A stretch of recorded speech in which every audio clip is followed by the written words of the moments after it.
please welcome the wickedly talented one and only Adele Dazeem. We wanted certain qualities of the sheen of it and the fit of it to translate to the street. We wanted that structural integrity and that authenticity to also be available and seen. Holy the spacesuit! Wow. Oh, decent! I'm gonna go put my spacesuit on, boys, and then let's get this dirty sucker in the air.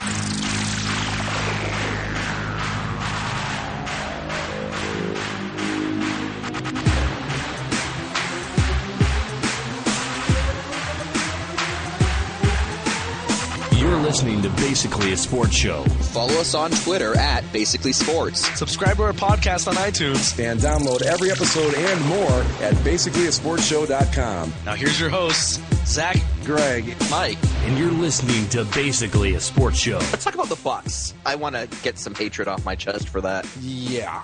I think that's as good a place to start as any. So with that, let me do my professional, highly trained, open to the show. Okay. We're recording. The show has started. Okay, there you go. Okay. That's what I paid all that money in college for, the ability to do that. Was it all worthwhile? It was all worthwhile, yeah. You do it with the best of them, Greg. So, well, it just seems kind of silly to me to come on and go, hey, welcome to, because it's just, that's not how we do things here. No. So, anyway. People know what they're listening to. Exactly. By the time you've gotten through the open, if you haven't figured out you're listening to us, then I don't know what to tell you. But, yes, the Tampa Bay. If you're still here after those opens, I've shortened them up. Although I did play the Russian. Played the entire YouTube clip from last week. Yeah, but it was good. Hey, I'm just gonna say that the opening to the first Sochi episode that we did was hilarious with the Olympic anthem with dogs barking in the background. I liked that one. We've come a long way from the 10-minute interlude of Ohio. Yeah, that one. I got a little carried away with that one. I'll be the first to admit. I try to keep them under 60 seconds now, but I thought the Olympic commercial was just funny enough that it could go the whole 2 minutes. So I played the whole thing. Oh, well. It could have used the visual element, but hey. But hey, you know what? Make fun of it all you want, but our numbers went up with that show. So there you go. Hey, who doesn't love a good Putin bashing moment? Exactly. But anyway, Tampa Bay Buccaneers, or what used to be the Tampa Bay Buccaneers. What's going on with this team, guys? Because they have pretty nice if kitschy throwbacks, and they had a pretty good contemporary set. So very good contemporary. I thought so. Yeah. So what happened? Why are we where we are now? Nike got their dirty claws into them. Yep. I want to run this past you guys. I think that Nike is pulling the greatest practical joke of all time with these uniforms. I really believe that. How so? You can't tell me that anyone sat down in their offices or wherever they do the design work and looked at those and said, yeah, those are definitely better than what they're wearing now. I just can't. I want to meet that person. Well, but here's the other problem, though. As much as we want to blame Nike, and of course they have input, right? But they might throw this stuff out there, and the owners are like, "Oh yeah, no, good. Yeah, I like this. Make that bigger." But make those numbers more digital, please. Digital watches with that number went out in '78. The best part is the reasoning for making those numbers. It respects the tradition of traditional Buccaneer sword carvings. The best part about that is if you go to Google and you type in the words Buccaneer sword carvings, nothing comes up. You get pictures of swords. You do not get pictures of carvings. So wait a minute. Certainly not carvings that look anything like that. So they're trying to say that these numbers that came straight off a digital watch from 1977 has something to do with sword carvings? Well, yes. I think what they were trying to do is, like, in the old Zorro, where like he would take his sword and write the Z. Yeah. Right. The Z. It kind of looks like that, where like when you slice it through, and so there's a groove. And it's angular. But instead it looks like digital clock numbers, which is totally at odds with the whole pirate theme that they're trying to go. Right. See, that's the thing that really gets me is the enhanced logo. Looks like crap. Sets. It's far too clean for something that's supposed to be, because it's not even just like pirate. It's Buccaneer. It's it has kind of a dirtier aesthetic to it. Yeah. Especially for a pirate on the Florida Gulf Coast. Mm-hmm. Like that, the old logos were great because they had like a little bit of realism, a little bit of grit to them. Right. And the flag looked just a bit tattered. Yeah, Right. there's nothing about a Florida Gulf Coast Buccaneer or pirate that screams digital watch. There's just nothing about it. Right. They're just so god awful. I mean, what a disaster. Can I ask you guys something? Who at Nike is against the idea of stripes going the entire length of the pants? When did that become something that they stopped doing?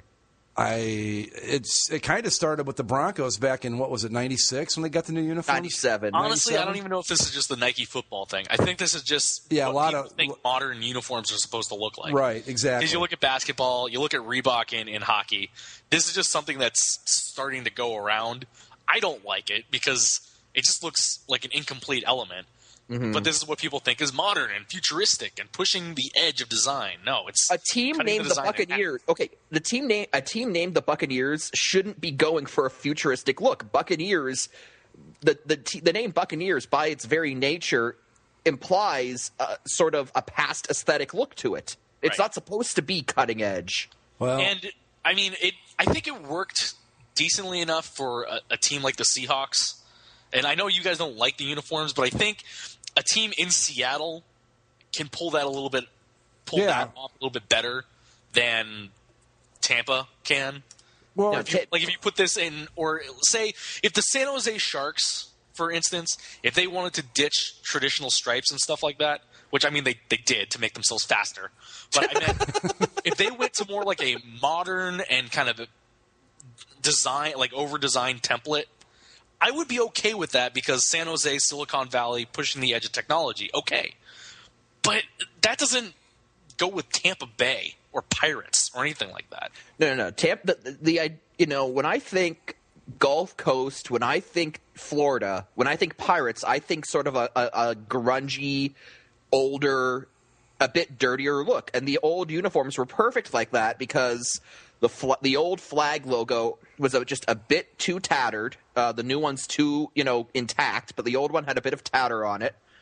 The old skull didn't look like an illustration. It actually looked like like an artistic. It looked like something that a pirate would have, sewed onto a flag. The new skull looks like a Terminator. Yeah. For God's sake, this is a team that has a freaking wooden pirate ship in their stadium. Yes. With cannons. Yep. You think that matches up with what this is going to look like on the field? Like, what you mean? Digital clock numbers? Digital clock numbers highlighted with chrome fabric. Right. Yeah, that they're supposed to like pop in the dark or some garbage. But there's only two things that I like about the new look. I like the inclusion of a little bit more of the orange. Yeah, I like that too. Orange. I like that. And I know you guys weren't a big fan of it. I think the bigger helmet logo, it works for me. But if it was the old logo and maybe just slightly smaller. On the old uniforms. Right. Yeah. Yeah. Okay. But otherwise, there's nothing. Like this, they improved nothing. No. I'm gonna address the orange. I'm a fan of the Bucco Bruce orange look, but I'm not a fan of it getting more emphasis here because I think the current Buccaneers color scheme, orange works best as a minor highlight.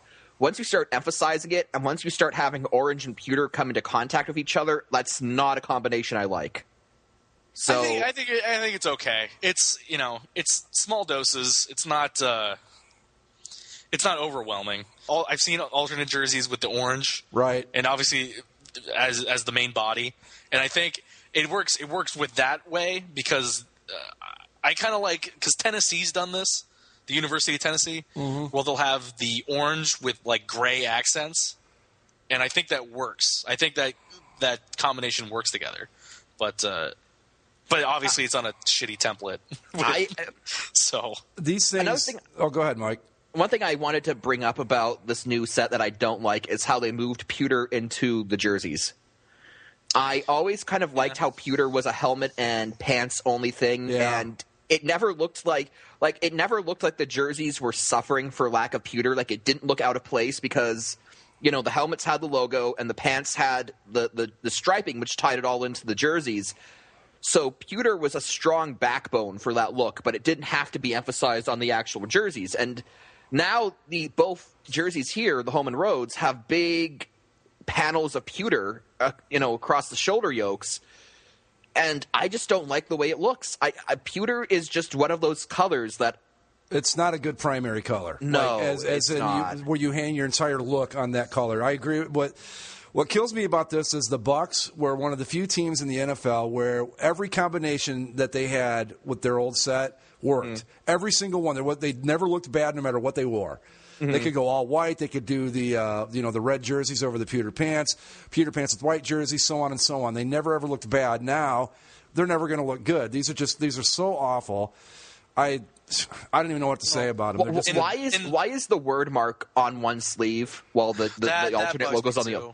That, like, the Bucs thing, I like. It looks almost like Arizona State, how they have the ASU on the shoulders. But at least ASU puts it on. But at least ASU is consistent and has the same thing on both shoulders. Right, and that's dumb.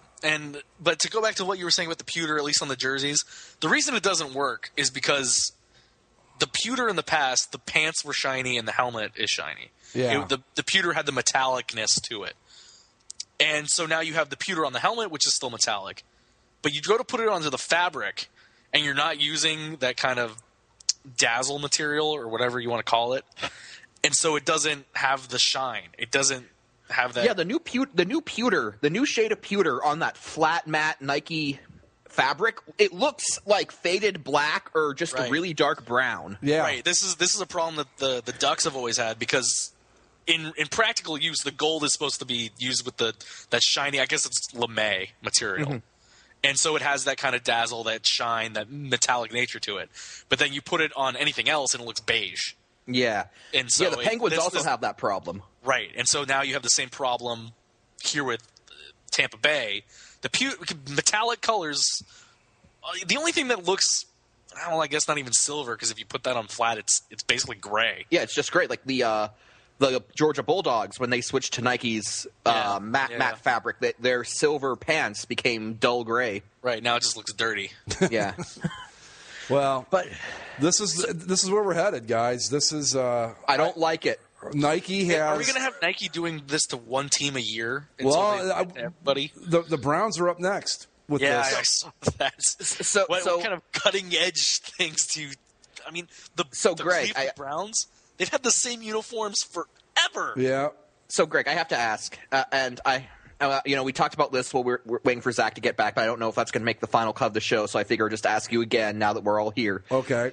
If the Browns come out with a look that is a complete departure from their classic look, do you finally cut all ties with this floundering organization? If it looks anything like what we have had so far with Nike and their cutting-edge designs a la Tampa Bay, Jacksonville, yeah, it's over because there's not a whole lot keeping me around now.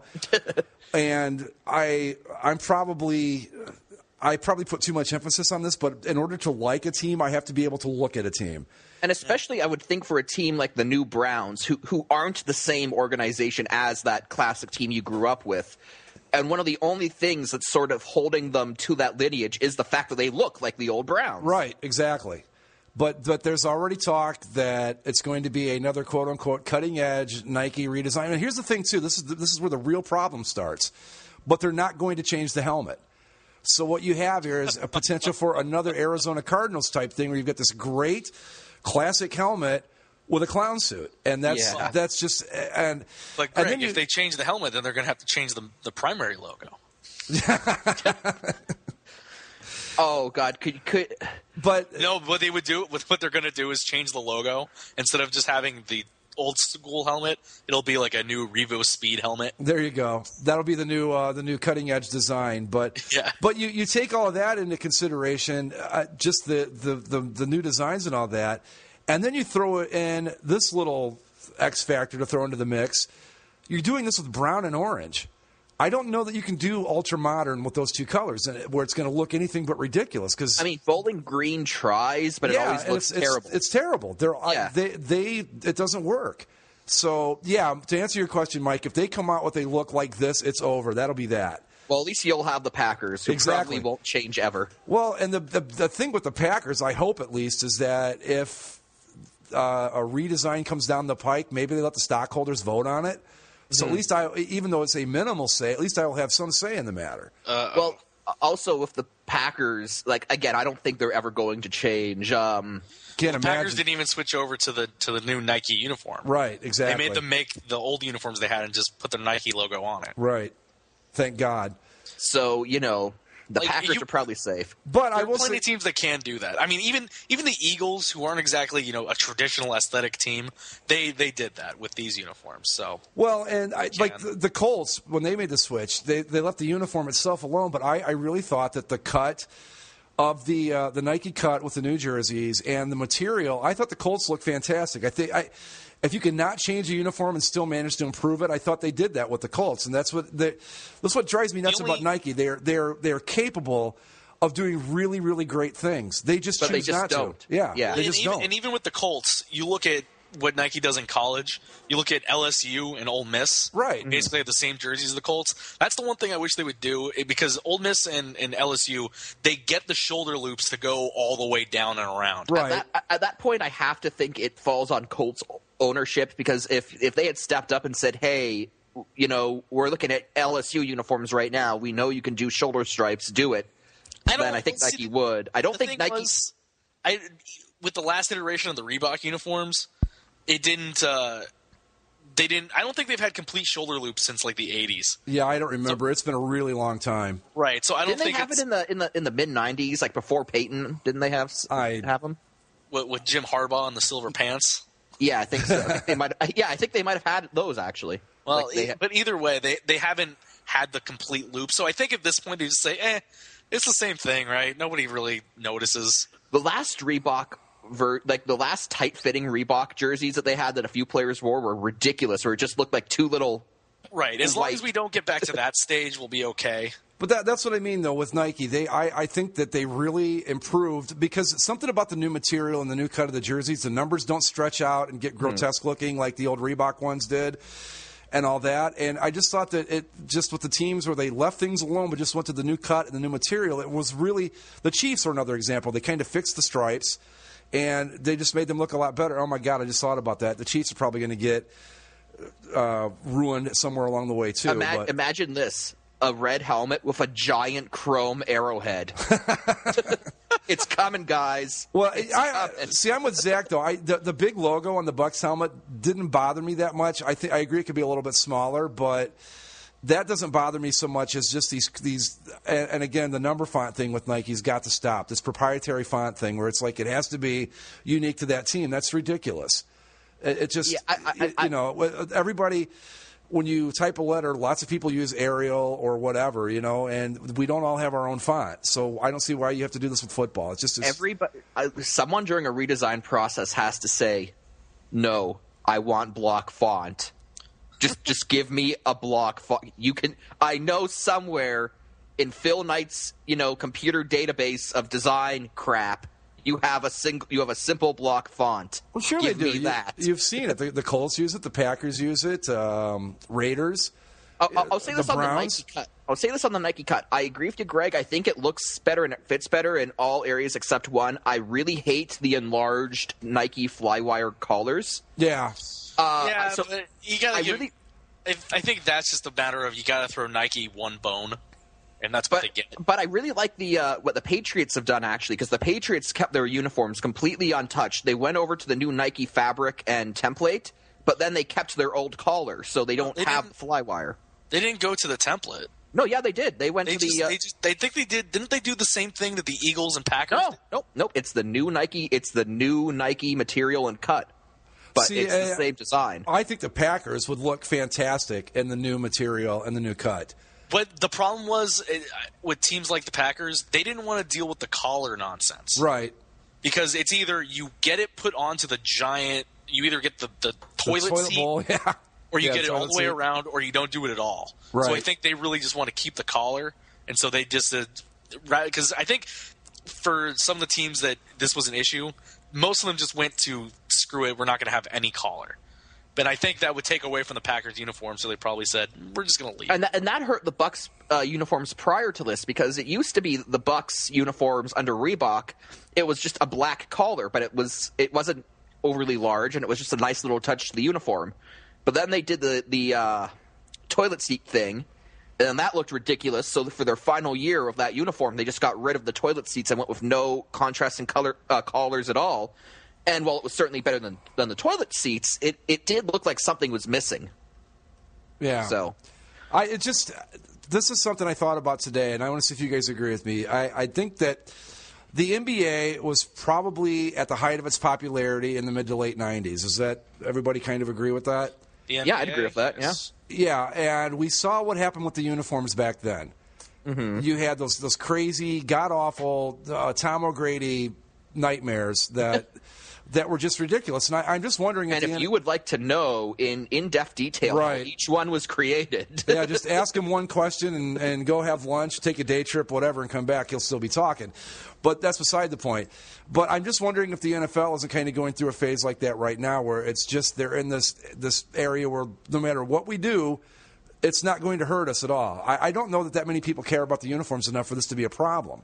I think I would just add, just to finish with this, they're not selling these uniforms, certainly not to anybody my age, and I'm not so sure they're selling them to the people your age. I think they're selling them to the 15 and 16-year-old kids, and that's all that matters. 15 and 16-year-olds, as a general rule of thumb, have terrible taste. Yeah, but that's who's going to buy all these. They're the ones that will go out and get the new jersey every year. And I also thought of this, too, and I think this is kind of genius on the NFL's part.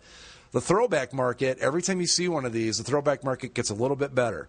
Because you're going to have a lot of Tampa Bay fans that aren't going to want anything to do with these things. So they're just going to buy creamsicles. They'll buy creamsicles, or they'll buy Mike Allstott throwbacks, whatever. So I don't know, but it's just, wow.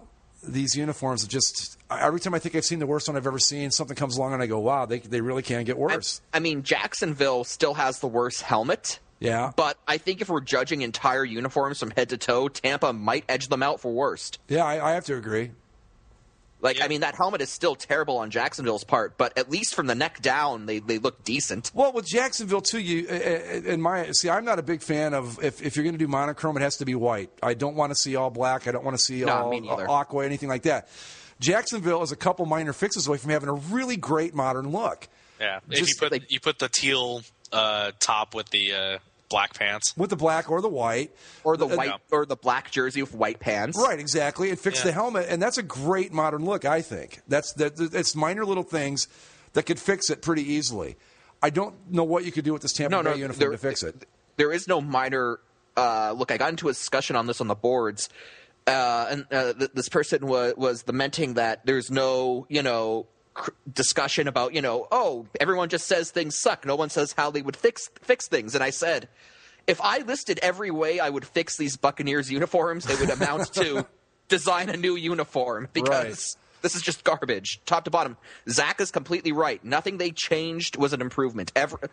Every change they made, the one thing that wasn't a downgrade was the word mark, because the old word mark was starting to show its age just a bit. So the new word mark, I kind of like, but I'd say I think it's still a little too clean. Yeah, I mean, because it's too clean, I'd say it's a lateral move. Nothing was an improvement. Nothing got better. The new shade of red, it's too bright red. It's not that nice dark crimson. The new pewter looks like dull black or dark brown. The shoulder yokes look ridiculous. The number fonts, comical. The pants look terrible. They have chrome they are wearing chrome headgear in Florida.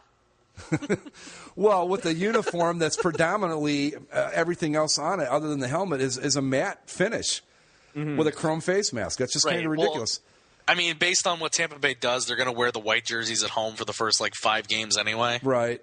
So, but I think that with the new helmet, I'm kind of in the middle between, Mike, you don't like it, Zach thinks it's pretty cool. I'm in the middle where, with that big logo, on the helmet with the look they had just prior to this, I think that would have looked pretty good. I think it would have looked really cool, but this is just a disaster top to bottom, and what are you going to do? You know what I can't wait for, because they do it every year? Tampa Bay versus Jacksonville in the preseason. Oh, God. Just think about that. That's going to be a whole lot of ugly going on. That'll be the ugliest football game ever played. Now that I just take another second, every single team in Florida has now been Nike-fied. Yeah. Miami, Jacksonville. But at least Miami just got dull and boring. They didn't get hideous. Right, and see, that's the thing. Nike, they did a terrible job with the Buccaneers and the Jaguars. And I know you guys don't like Seattle. I think they worked okay with Seattle. Seattle, again, my biggest issue with Seattle is the constant use of the monochrome. I really believe that if they go with the white or the gray pants with the blue jersey, that would be a pretty solid look. Not great, but a lot that's better. Something that they've done for a while now, though. Yeah. Even before these new jerseys. My problem with Seattle is that on any given combination, the color balance is off between the helmet, the jersey, and the pants. But then Nike also redid the Vikings and Dolphins, and for the most part, those aren't too egregious. Yeah, the Vikings numbers are kind of wonky, but for the most part, they're fairly harmless updates. Both of those. I think with the Vikings, that was a case of the owners perhaps putting their foot down. Like the owners said, we want this to be reminiscent of classic Vikings uniforms, like not a straight throwback, but reminiscent of that. Right. And then Nike had to work within those boundaries, and you can see where Nike kind of got their way with the curved shoulder stripes near the back and the wonky numbers. But for the most part, the Vikings said, we want a classic-looking uniform, and Nike, they're forced to give it to them. They have to give the teams what they want. Right. I think you could have done that in Tampa Bay, too. Yeah. Oh, they definitely could have, but they didn't. But I think Nike might have gone to the Buccaneers, and, despite whatever they want to say, maybe – because really the – Buccaneers, their uniform history, they had the creamsicles, which a lot of us like because they're interesting. A lot of people also hate them, and so I like them. And so, really, some people would argue that the Buccaneers have only had one good uniform, and that uniform's when did they get those? 99? 97. 97? They came out the same year as the Broncos. Right. So those aren't particularly old. So the Buccaneers don't have this heralded traditional aesthetic that they need to hold themselves to. Yeah. So I could see Nike saying, these are great uniforms, but they're not that steeped in tradition and whatever. So they're not steeped in tradition. They're only associated with the team's only moment of not being a laughingstock. Right. But I know that's something you like to hold on to, Mike. But I'm not always so steadfast on that. Because they won in these, so they should keep them. Idea. Yeah. See, I don't understand that because Baltimore won wearing ninja pants. Does that mean that they have to keep the ninja pants? Right. Exactly. See, you're just saying that, Zach, because if you agreed to that, then you have to admit I'm right about the Mighty Ducks uniforms. No, not necessarily. No, well, I mean it's it's weird because my two teams, the Angels and Ducks, they both won the year that they changed their uniforms. Yes. So it's like, these are steeped in tradition, except the one title you've won in the past 10 years happened to be the first year that you changed them. Yeah. So that's a weird exception. I would like to see the Angels throw a little blue back into that uniform, but that's just me.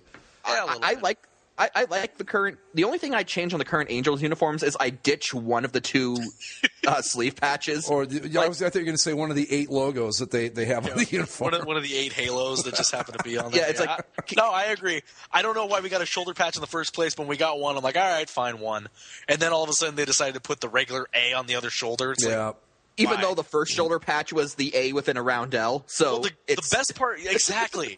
It's like the best part was, so they put the A with the round L, then they put the A on the shoulder, and then somebody died, so they had to put like a memorial patch, and they were wearing like 8 patches at one point. And then the A in the Angels word mark has a halo, so it's there again. Yeah, I know. And then it's on the hat. And there was a blank sleeve, and they decided they needed to fill it up, I guess. But isn't the point like you can have one patch, but you always keep one sleeve blank in case you need to do a memorial for someone? I thought that was the thing. The World Series. Like, here's my question: if the Angels had made it to because MLB just started putting the postseason things on the jerseys like this year, right? Mm-hmm. They hadn't put the patches on the sleeves previous. I don't think so. No, yeah. No. It was this season, yeah. Right. So if the Angels had made the playoffs this year, where do you put that? On the well, but they already have something on the side of the hats, right? Well, yeah. They did, a couple of years ago they did. They had the 50th logo. No, but I mean, don't they put the postseason thing on the hats? Right, too? They put it on the hats, but they had to find someplace to put it on the jersey. Yeah, that's what I'm saying. I was going to say put it above the name. No, Mike, do you remember? I guess it was last year when the Sharks had their 20th anniversary patch. Yes, and they stuck it beneath between the sleeve stripes. Right, they couldn't put it on the. There was no space for them to put it on the shoulders, and then they had no place to put it on the front. On the front because of those stupid chest numbers. Right, the chest numbers were in the way, and so they had to put their 20th anniversary logo in between the sleeve stripes. And then their original owner died, so they had to put his trait or his logo on there. So I saw a picture of Joe Thornton, who's the captain, and he has the shoulder patches with the shark. And the Sharks have the same issue the Angels do, where they have the same logo, like 8 different places. So there's the chest shark, the sharks on the shoulders. Then there was the front number on the upper right chest. Then he had the captaincy, the 20th anniversary patch on the sleeve, and smushed in between the Captain C and the shark logo was the tribute to the dead owner. So it looked like European hockey for a second. But yeah, I'm trying to find a picture of that 20th anniversary. Okay, here it is. Yeah, the 20th anniversary patch with all of the, all the patches and whatnot. This is absolutely hilarious.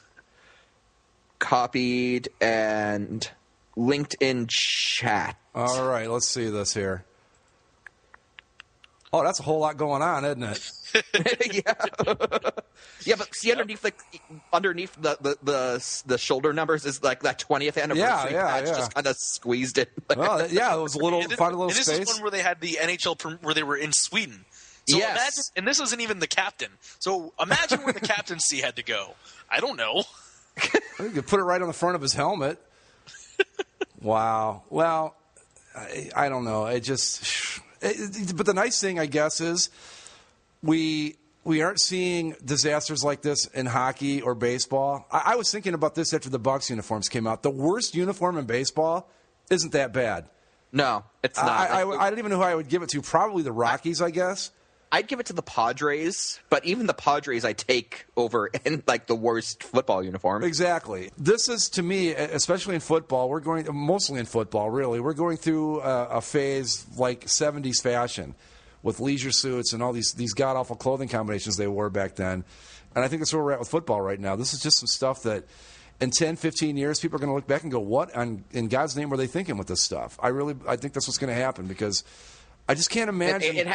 It's happened before, like baseball, with the polyester pullovers and the elastic bands. Things look ridiculous, and then trends come around, and sooner or later, everyone's going to keep pushing these stupid uniforms to the point where the new in thing will be to go simple and traditional. Which baseball has done.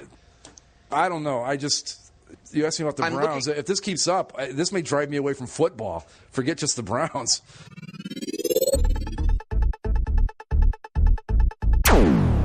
All right. Well, are we moving on to the NHL and the trade deadline and all that stuff? The National Hockey League. There you go. Bass Trade Center. So, okay. I watched a good portion of the Canadian coverage. It's ridiculous. Like, you think what? That we treat MLB trade deadline like it's something? Yeah. My God. What? You don't like our 8 hours of speculation?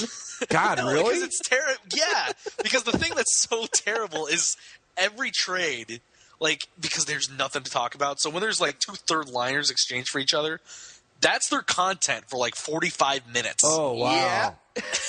And they just break down like the smallest of trades. How does this help Calgary? Well, is this now? Do they do this? Do they do this on TSN up there, or is They it? do it on TSN, and they also do it on Sportsnet. Okay, because I mean, it makes sense on the NHL network to have a whole day to the trade, like MLB does, but Right. for ESPN to do it or something just seems kind of overkill. NHL Network co-opted TSN's feed. Okay. And played it on NHL Network. So you got to see, from 8 in the morning, or I guess not 8 in the morning for you guys. I guess it would have started at 8 in the morning. Yeah. 8 in the morning till 12 noon, 3 p.m. Eastern. Yep. It's it was wall-to-wall coverage. And the only thing that I don't like about the NHL Network just taking TSN's feed instead of NBC making their own show is TSN is obviously Americans don't care enough about the trade deadline. right. Well, no, it's not. But it's not that. It's that when I'm watching the TSN coverage, obviously it's Canadian coverage. Uh-huh. So all they're going to do is, focus on the Canadian teams. Right. So we're live in Winnipeg. What's going on down there? It's like, well, nothing. No. You didn't sell the excitement. It's Just nothing another yet, day in but we're Winnipeg. sure- nothing's happening yet, but we're sure something is. We'll keep you posted. Nothing yet. Ole Jokinen did just speak to the coach, and he stepped off the ice, but then he came back out. So we don't know what's happening. Maybe you do. Check Twitter. And the coverage it's so funny because there are people that just come out of the woodwork to create all these fake Twitter accounts. Yeah. Yes. And it is the worst. Oh, because you fell for it. I fell for it once. I did. But that was because somebody that was a reputable source that I follow reposted that. And so I thought, oh, well, he's posting it. That must mean that it's a thing. And they're like, nope, sorry, got duped. So, the Ducks got Ryan Kessler. They also got Thomas Vanek. They probably got somebody else at different points of the day based on fake Twitter feeds and stuff. But Well, let's talk about the actual trades. So actual trades. Who was the big winner out of all this, or was there a big winner out of all I'd this? say I think Minnesota was a pretty good winner. I'd say Montreal would be mine. Montreal, too. Okay. Minnesota got Matt Molson from Buffalo for relatively low cost. Well, of course, it's the fire sale. Everything must go. Everything must go. And I think he's going to help out Minnesota a lot with a team that just needs to score. Mm-hmm. And then Montreal got a backup third-string goaltender for pretty cheap. And then they absolutely fleeced the New York Islanders to get Thomas Vanek, who was the big prize of the deadline. Now, it should be noted that it is not particularly hard to fleece the New York Islanders. I was just going to say, it doesn't sound like it's that difficult to do, but... Right. Well, because for the last couple days, because the Ducks made a bunch of moves on Tuesday. And what most people thought was that they were freeing up cap space to go after guys like Ryan Kessler and Thomas Vanek. Mm-hmm.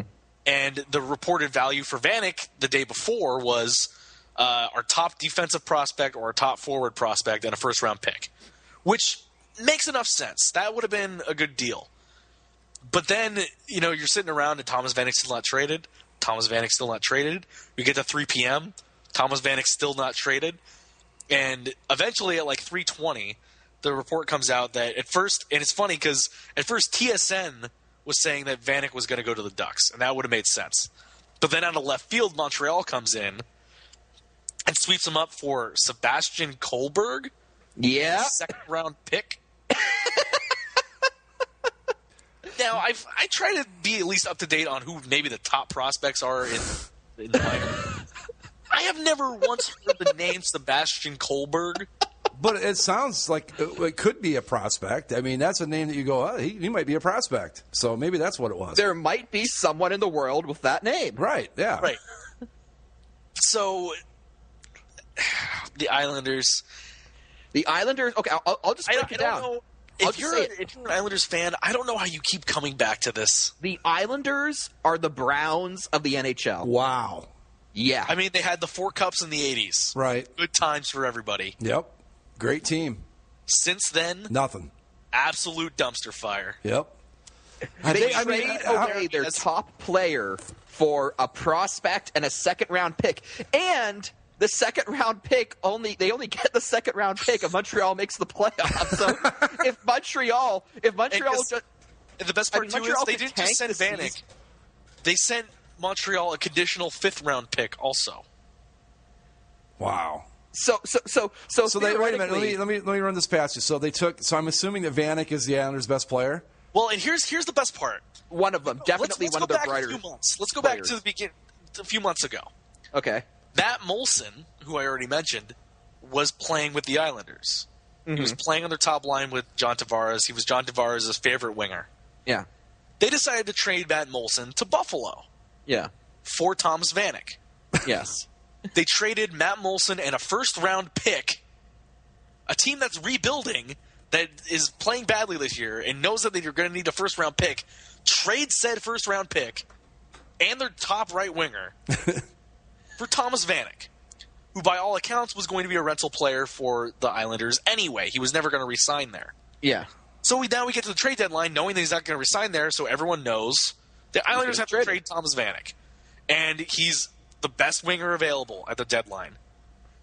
And you trade him and a 5th-round pick for some mid-tier prospect and the 2nd-round pick.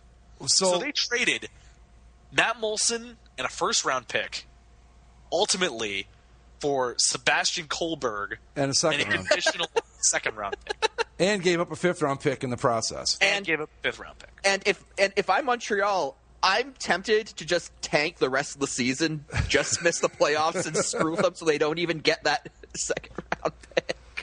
Wow. Yeah. And the Islanders also traded away a defenseman for some picks, but that wasn't necessarily as bad of a deal. But okay, this is what happens. Garth Snow is a terrible general manager. Yeah, this is what happens when Garth Snow? backup. Yeah, Former goalie Garth Snow? Yes. Okay. This was the strangest instance of a GM being named. One day, Garth Snow is the Islanders' backup goalie. The next day, they hire him as their GM. Well, that would probably go a long way towards explaining the problems they've had since the 80s, but... Well, the Islanders have a long history recently. Mike Milbury was their general manager. And he once famously traded Roberto Luongo away. Do you remember what they got in that Luongo trade, Mike? I forgot. Who did they get for that? Let me look. I'm going to pull it up. But it was laughable. But don't you get to a point, though, because I know that, yeah, it sounds to me like they're like the baseball equivalent of a team that's just constantly trying to stockpile, prospects and stuff, and to the point where you never get anywhere. You're just spinning your wheels all the time. That's what they sound like to me at this point. Is that a fair assessment? I'd say they're closer actually to the Browns because, we talked about this a couple shows back where the... Here we go. I found it. Okay. Mike Milbury traded Roberto Luongo and Olli Jokinen. Oh, God. To Florida for Mark Parrish and Oleg Kavasha. Because on this earlier that day, Milbury had selected with the first overall pick Rick DiPietro. So they gave up Roberto Luongo for Rick DiPietro, essentially, in terms of goalie situation. In terms of goalies, they switched out Rick DiPietro and Roberto Luongo and got rid of Olli Jokinen for Mark Parrish and Oleg Kavasha. And this is why, Greg, I said they're the equivalent of the Browns, because, like we said a couple shows back, where the Browns, fired their GM after firing their head coach. How do you, as a Browns fan, how do you keep coming back? Well, the same thing applies to the Islanders. How do you keep coming back as an Islanders fan? Well, in the Islanders' case, I suppose if you're my age, you remember the 4 straight cups. Right. Yeah. And maybe you, believe it or not, despite everything that has happened with the Browns since '99, there's still that little tiny flicker of a flame in me that goes, just maybe next year they point it in the right direction. Well, and the thing, too, with the Islanders is they made the playoffs last year, and they put the Pittsburgh Penguins on the ropes. Yeah. And so they look like they're a team on the way up. They have a superstar in John Tavares as their first-line center. Matt Molson was playing extremely well for them. Some defensemen had come up and shown themselves to be worth their while. And, so it looked like everything was on the up and up for them. And then they traded all those players away. Right, and then they have kind of a disappointing start to this season, and maybe it's because they needed a new coach, but, and their goaltending's not the best. But they were, and then midway through the season, it looked like they were on the way back up. But then they trade Matt Molson, and now they trade Thomas Vanek for practically nothing. Tavares is injured for the rest of the year because he got injured in the Olympics. And now the Islanders are back to where they were a couple of years ago, and they're a first round pick down.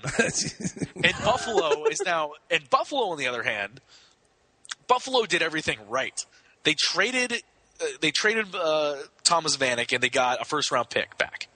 Then they end up trading Matt Molson away, and they get some more picks and prospects. They also trade away Ryan Miller, and they get picks and prospects. They also traded away Steve Ott in the Miller deal. And I think they moved somebody else. And either one way or the other, Buffalo is just saying, okay, this iteration of the team doesn't work. Trade everybody, get picks and prospects, and let's do this all over again. And so they're stacked. They've got pieces to move, not only to draft players, but should we go to the draft and they need to move up in the draft, or somebody's making another young player available, they have draft picks to throw around. So they're in a position where they can improve, maybe not a quick turnaround, say, next year, but a couple years, 3 years down the road, they're going to be pretty good. Right. Theoretically. They have some high-level prospects in the system, and they have a couple of young players that are currently on the team that should improve with age. So the Buffalo's on the way up, whereas the Islanders are in a mess. Well, yeah. Let me float this theory out there with the Islanders. They're moving to Brooklyn, right? Yeah, in 2015. Now, obviously, that's going to be a cash influx, I would imagine, leaving what's left of the Nassau Coliseum to go to Brooklyn to this brand new arena. Yeah. Could this be a thing where they're just saying, okay, we're just going to, save money. We get to Brooklyn.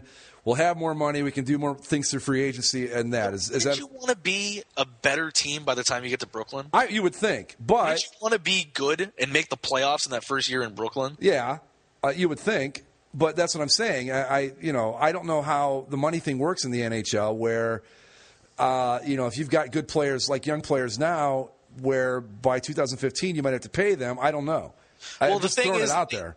They have John Tavares locked up for a little while, but they're going to have to pay somebody to go there eventually. Exactly. They need goaltending, because if Evgeny Nabokov's not going to hold on there too much longer, their backup goaltenders are terrible.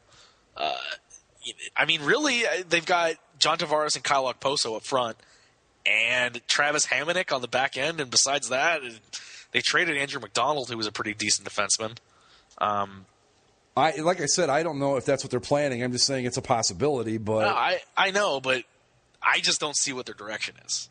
Well, yeah, and another team I don't necessarily see what their direction is. Let's move across coasts.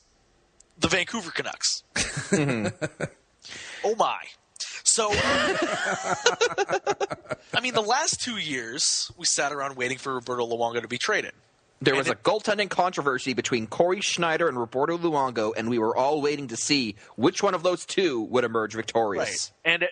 And at the draft last year, the Canucks decided to trade Corey Schneider to New Jersey.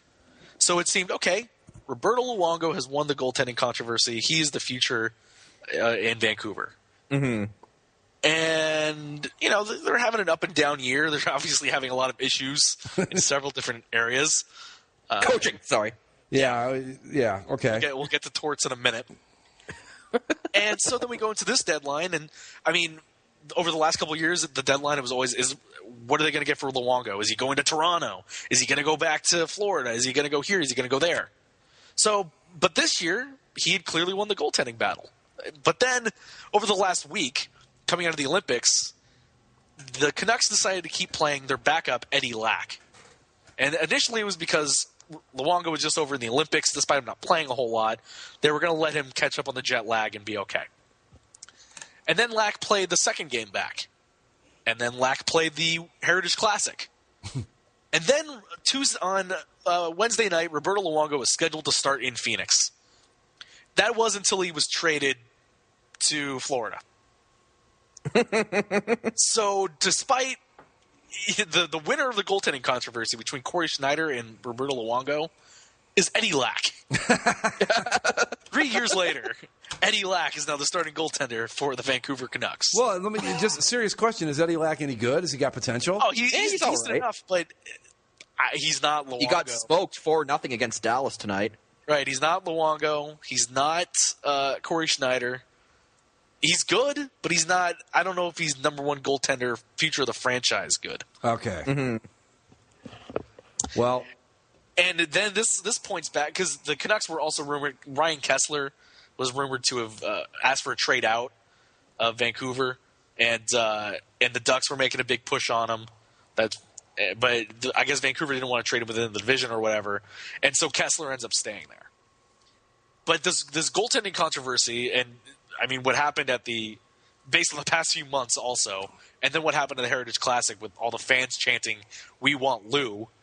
John Tortorella is now in an interesting state of affairs with the Vancouver Canucks, and I don't think he's going to make it to next season. I don't know that much about hockey, but I would bet strongly against him making it to next season. This has been this Tortorella in Vancouver experiment has been as amazing as I thought it would be. I mean, we have him marching into an opposing team's locker room, having to be restrained by players and coaches. We've got him declaring that he wants Sweden to beat Canada in the gold medal game, even though he works in Canada. You have him benching star goaltender for the premier game of your entire season. Because you're struggling to make the playoffs at this point. You lose 8 straight games at one point. Just amazing stuff, really. Yeah. So John Tortorella. Okay, yeah, John Tortorella won a cup with Tampa. That is now 10 years ago. So, given his latest stint in New York and now this stint in Vancouver, I've got to question whether or not someone picks him up again after this is all said and done. I mean, but I doubt he's going to come back. Seeing what they did on deadline day, I doubt Dave Nonis, the GM, comes back. Dave Nonis? Mike Gillis. Sorry. Yeah, Nonis is the GM in Toronto. I know. Nonis worked in Vancouver, and I always, for whatever reason, I always get the two mixed up. Okay. But one way or the other. I would have never known. Well, but yeah, it's... Well, let me ask you this now. I know that they didn't make a big splash at the deadline, but the Blue Jackets did make a couple of deals. Are these what should I think of these? Well, they traded. I know they traded Gaborik. Where did they trade him to? To L.A. Okay. They traded Gaborik to L.A. for Matt Fratton and a third-round pick. Didn't they just apparently L.A. Gaborik just came over last year, right? Yes. Yeah. Okay. Yeah, last offseason. Apparently, L.A. is where Columbus just ships all the players they no longer have use for. Well, what it was the Kings obviously have had a lot of scoring issues, and they tried to get Thomas Vanek, and apparently they couldn't get him. They tried to get Matt Molson, they couldn't get him. They tried to get Mike Camilleri, they couldn't get him. So they just said, well, who can we get? And Columbus, the GM there, Jarmo Kekalainen, said that Gaborik's been a very good player, but he wasn't exactly fitting in with the system that the Blue Jackets eventually want to run. Right. And he's an expiring contract, and from what he understood, Gaborik wasn't going to re-sign anyway. So it was just saying he's not fitting in a whole very well right now. He's been injured for a good chunk of the season. Yeah, I was going to say, I was thinking, I don't recall him playing a lot this year. Right, he's been injured, and he wasn't going to resign. He wasn't fitting in, so they said, fine, you can take him. We'll get a couple things back. Did they get anything worthwhile in return? That Friend's a serviceable, third or fourth liner. Okay. And then they got a draft pick, so that's always ammo to use for something. I want to talk about the St. Louis for Callahan trade, actually, because this one had a bit of drama behind it. Steve Yzerman, GM of the Tampa Bay Lightning and spawn of Satan, He's also your 2-time gold medal GM, Mike. For Team. Okay, my cat could pick a gold medal winning Canadian hockey team. Well, I see, it's not as easy as you think because we tried it with a cat this year. It didn't work. No, you just had Brian Burke with a Ouija board channeling the ether. The same thing, whatever, but yeah. Anyway, Steve Yzerman selecting Team Canada. He does not select Marty St. Louis. Marty St. Louis is the captain of the Tampa Bay Lightning. Now St. Louis is definitely up there in age, but he's been having a very productive year, and he definitely put up numbers that made him Olympic worthy. Now, given the depth of Canada's hockey playing pool, it's going to be inevitable that deserving players are left off the Olympic team. That's just the way that the situation has shaken out. Thing is, though, Marty was the captain of the team that Steve Yzerman was the GM of in the NHL. And now, of course, Stamkos Stamkos didn't recover fast enough from his broken leg to play for Team Canada, so St. Louis eventually made it onto the team and got a gold medal. But he wasn't he wasn't picked for the initial team. And apparently St. Louis' position was, look, I'm the captain of your NHL team, and you don't have confidence in me to play at the Olympic level, so he wanted out of Tampa Bay. And that means over the past year, the Lightning have jettisoned both the Cavalier and St. Louis, and you factor in the fact that they jettisoned Brad Richards a few years back, and Nikolai Khabibulin moved on years and years ago. So the Stanley Cup, that's the last vestiges of that Stanley Cup team are now gone. It is a new era in Tampa Bay. But okay, so are you saying that by moving St. Louis and LeCavalier, there was bad moves? Because I think well, see, here's the problem. What did they get for St. Louis anyway? Who was involved? They traded for Ryan Callahan, the captain of the Rangers. Wow. And a first-round pick and a second-round pick. Yes. So wait, hold on. Back up a second, okay? Huh. The Rangers, okay, Callahan, is he like, are they equivalent? Like, is St. Louis a better player? I mean, is that a good deal? St. Louis is a better player. Okay. And Callahan reportedly wasn't going to re-sign. All right, okay. He's a free agent after Okay, then, all right, fine, all right. So I think the problem here is not necessarily with Yzerman having to trade away guys like LeCavalier or get rid of LeCavalier and St. Louis. I think the problem here, at least for me, is St. Louis is a big baby. Ultimately, because he got pissed at Yzerman for not picking him for the team initially. Okay, fine, you're mad at him for that, but was that really mad enough to request a trade away? And then when Stamkos doesn't get it, he still gets you on the team. You still get a gold medal, and if you watch the videos, he gave a victory speech after the gold medal.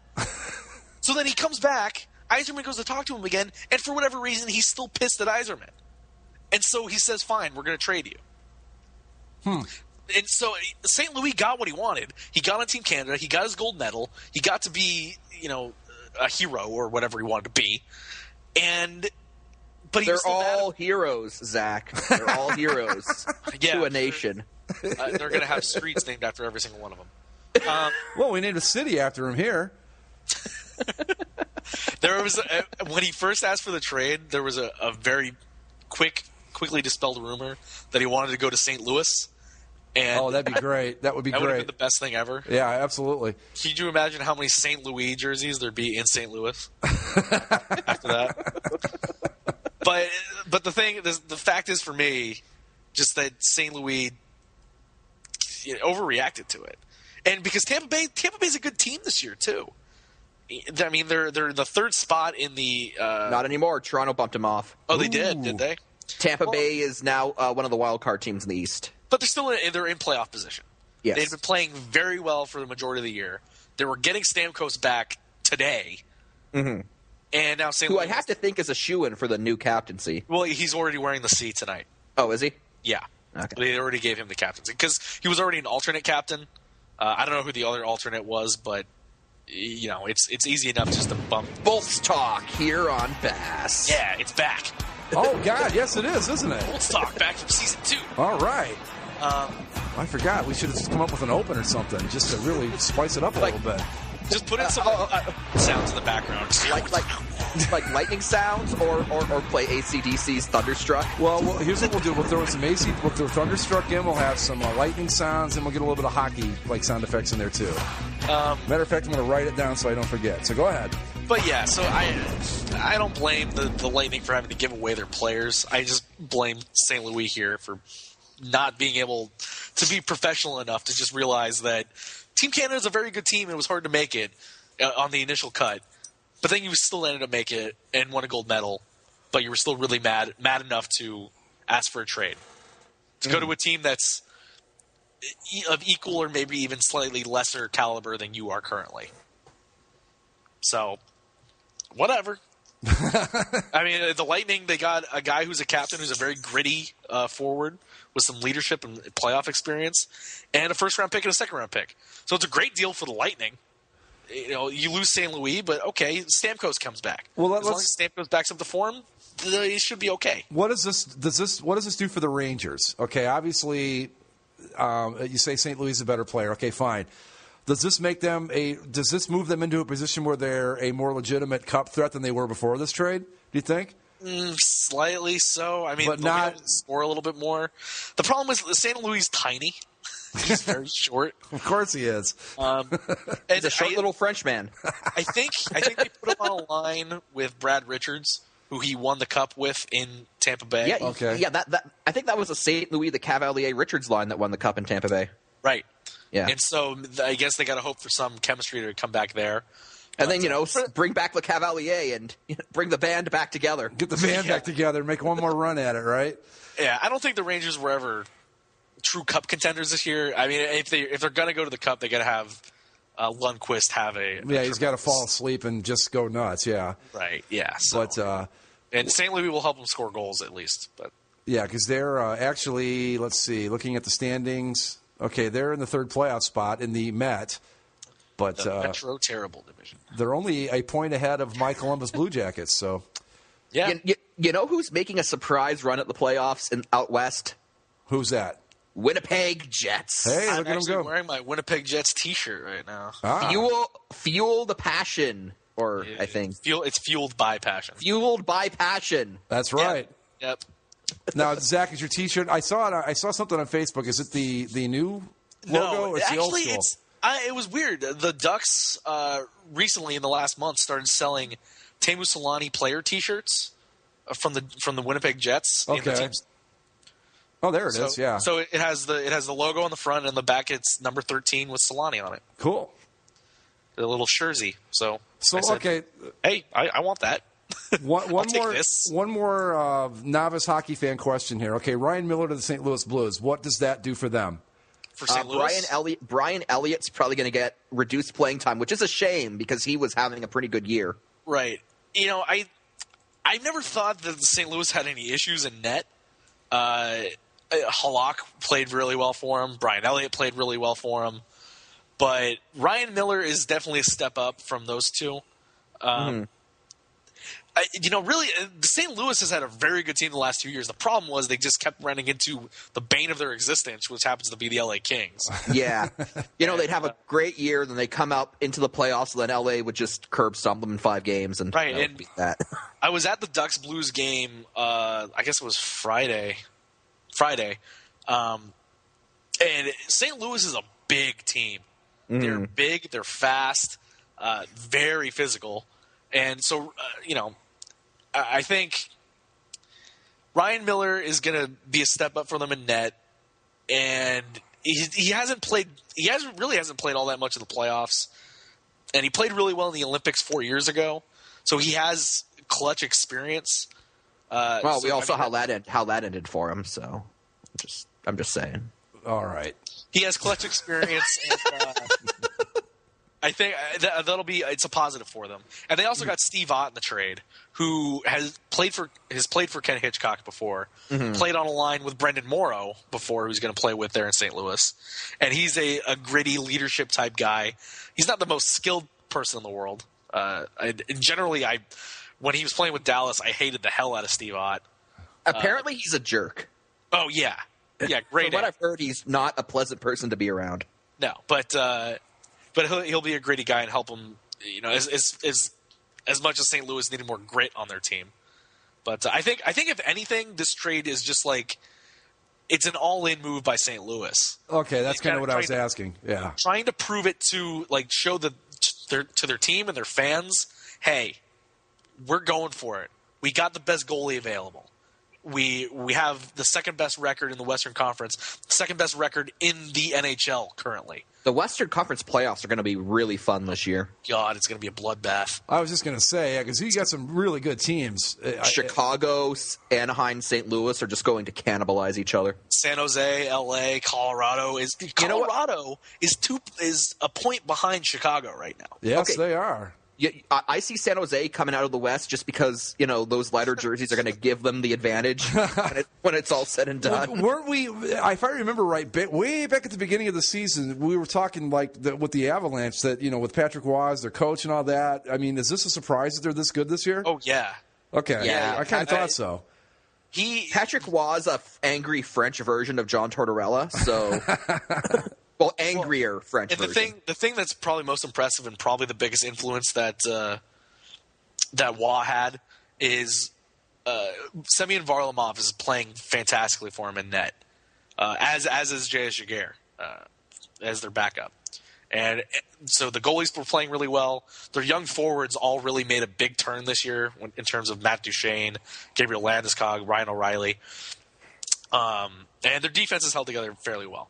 So they're right up there. I don't think they're as good as Chicago or St. Louis, but they're right there with them. I don't think they're going to win. I think they're a team that they'll be best served by getting the playoff experience, losing, learning how to win, be a greater, tougher team. And but they're ahead of schedule, if anything. I was just going to say, so Avs fans are having a nice ride this year. They didn't expect this coming in. Right, and just to touch on St. Louis one more time, the one thing I will say about St. Louis, as big and powerful as they are, as all in as they are with this Ryan Miller move, they're 1-8 against the three California teams this year. Ooh. Yeah, and 0-3 versus Anaheim, 0-3 versus San Jose, 1-2 versus LA.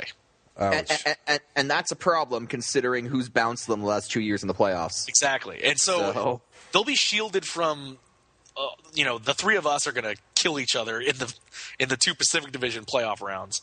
And then they're going to have to play – most likely they're going to have to play one of the three. If they made it to the Western Final, they'd have to play one of the three. And so that'll be a battle. The West that's the one concern I have. Despite the West being far and away the better conference this year, the way the playoffs set up, whoever comes out of the West is probably going to be beat to hell. Mm-hmm. And that's probably a good thing for somebody. And then the Toronto Maple Leafs in the Stanley Cup Finals will feast on their remains. Oh, please. You guys are never getting past Columbus. Give me a break. Well, but here's the thing. You know what? I mean, if you look at the standings right now, I want the playoffs to end right now, right this second. Just these would be the playoff matchups. Okay. These would be fantastic. Yeah, because I'm looking at the West. Okay, go ahead. I want to hear this. You would have Pittsburgh versus Columbus. Oh, okay. Man. All right. The bandwagoning alone would make it epic. Right. On whose part? Pittsburgh's or Columbus? Oh, you'd have all those fans in Ohio who suddenly become lifelong Penguins fans. Okay. I mean, Pittsburgh and Columbus, they're right there, right? What do you mean? Right, close enough. To each other, like geographically? Yeah. Yes. Yeah, it's like 3 hours, I think, maybe, not even that. So that would be fun. Boston, Tampa Bay, they have some playoff history recently. I specifically remember Steven Stamkos getting a slap shot to the mouth. And then a 1-0 Game 7, which was fantastic. Oh, those are the best. Then you'd have Philly and the Rangers. Ooh, that would be Flyers, good. Rangers. And then the Piece de Resistance, Montreal and Toronto. Oh man. That would be so good. I know. That the East playoffs would be just they'd have fantastic storylines at the very least. The ratings alone. Could you imagine those television ratings in Canada for Leafs Canadians in the playoffs? God.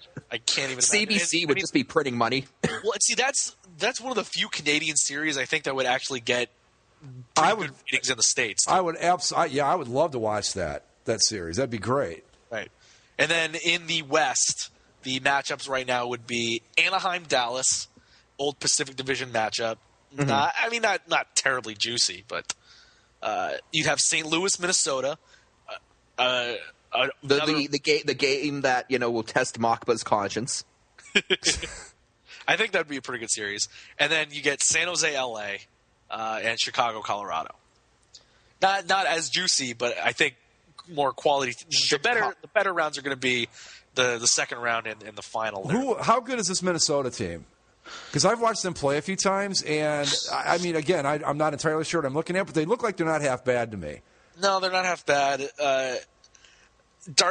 I'm still questioning their goaltending because Darcy Kemper, as good as he's played, he's still their third-string goaltender. Yeah. Ryan Suter's been a beast for him on defense. I think he still leads the league in time on ice average. Parise has been a little disappointing, but they get Matt Molson in there, and hopefully that'll help them with a little offensive punch. But Minnesota's still kind of the way Minnesota's always been. They rely kind of on a defensive style and kind of gritty in that way, but they're right there, and teams that are in there's still close playoff races all over the place because Dallas has 68 points as the second wild card in the West, but Phoenix is at 67, Winnipeg's at 67, Vancouver, despite how we laughed at them a second ago, they're still 2 points out. Nashville is 6 points out, but Nashville. And then in the East, Columbus is at 69 points, but Detroit's at 68, Washington's at 68, New Jersey's at 67, Ottawa's at 65, Carolina's still barely hanging on there, 63 points. But Carolina, Cam Ward looks like he just doesn't give a shit anymore. Oh man, he looks terrible. The Ducks played him on Sunday, and he looked just garbage. I watched a little bit of that, I think. Yeah. And Cam Ward's just like, you know what? I won the Cup in 2004. You guys played. Did you play Montreal last night? Played Montreal last night. Yeah. Lost in the shootout with a puck that hit both posts and then just glided with like half an inch. I've seen the GIF. Like the goalie thinks it went in. It was terrible. And I watched. The Ducks went down 2-0 to start the game. The Montreal's playing their third-string goaltender. Oh no! And we come back and we take the lead, and then they tie it, and then we go into the shootout, and we win it. We win it. The puck got behind the goaltender, except it didn't go over the line. And then Andrei Markov, of all people, comes down and puts 1 5-hole on Hiller. But yeah. Yeah, I watched that, and Toronto, New York. Was that last night or the night before? Yeah, it was. Yeah, because that was Rangers were down, tie it up, and then Toronto. Sorry, Mike, I almost called you guys Montreal. Toronto wins it in OT. So, yeah. But I just want to say, Montreal's jerseys. God, I love their white road jerseys. Those are so awesome. So the Montreal Canadiens home reds are better. I like the white ones better. By the way, I want to point this out. Okay. The amount of Montreal fans at that game, okay, fine. The amount of Montreal fans at that game with California accents, not French accents, terrible. There were a lot of California Canadiens fans there? Somehow. Well, you're talking the New York Yankees of the NHL. Come on, man. But the other weird thing is I saw at least 20 Quebec Nordiques jerseys there, too. It's like, I understand that Montreal's in Quebec, but the Nordiques and Habs weren't exactly friends. No. And then you've got, I still like it when the Florida Panthers play the Canadiens because then all the French snowbirds go to the game. Yeah. And then they sing the Canadian national anthem before the game, and it's like a Montreal home game. Yeah, and the problem right now is I forgot how much I hated because when the East teams come in, they only come in for one game. Yeah, and so there's so many transplants that live down here. All the people from Boston and from New York and from Detroit and from Montreal or Toronto or whoever, they all come out. There's one game on the schedule, and usually they do it back-to-back against the Kings. So they say, hey, we can go to both games, or we can, if you're from one of those snowy locales, you can come down here and say, hey, let's get out of the snow for 3 days, go see our team play in LA and in Anaheim back-to-back nights. The snow will still be there when you get back. Right. Yeah, how is that, by the way? Are you guys thawing out just yet? Or a little bit. Not so much. Today was -8, which was a big step up from yesterday's -20. So that's what does that equate to in American freedom degrees? Crap, where's my phone? I was gonna. Oh, my cat was sitting on my phone. Okay. Let's see. Let me pull up my American Freedom Degree calculator. Thank you. Okay. So yesterday it was negative 20 Celsius, so that is negative 4 Fahrenheit. Wow. And today it was only negative 8 Celsius, which is 17.6 Fahrenheit. It is a lot. I mean, that's surprising because we're not that far apart, but today it was close to 50 here. Kitchener, Waterloo, which is where I'm at, traditionally gets it colder than a lot of locales close by. Wow. It's just where we are on the map. Like, we're not by any major body of water, so we don't get any of that. We just get the cold weather comes and just dumps on us. Because we're starting to thaw pretty. I mean, it's getting a lot better here than it was for the past 2 months. But I'm surprised it's still that cold up there. But, it's going to go to 3 degrees Celsius tomorrow, so it's going to be above freezing tomorrow. But then it's back to negative 11 over the weekend. So God, really? Yes. Yeah, because we're going to be pushing 60 down here on Monday. Oh no!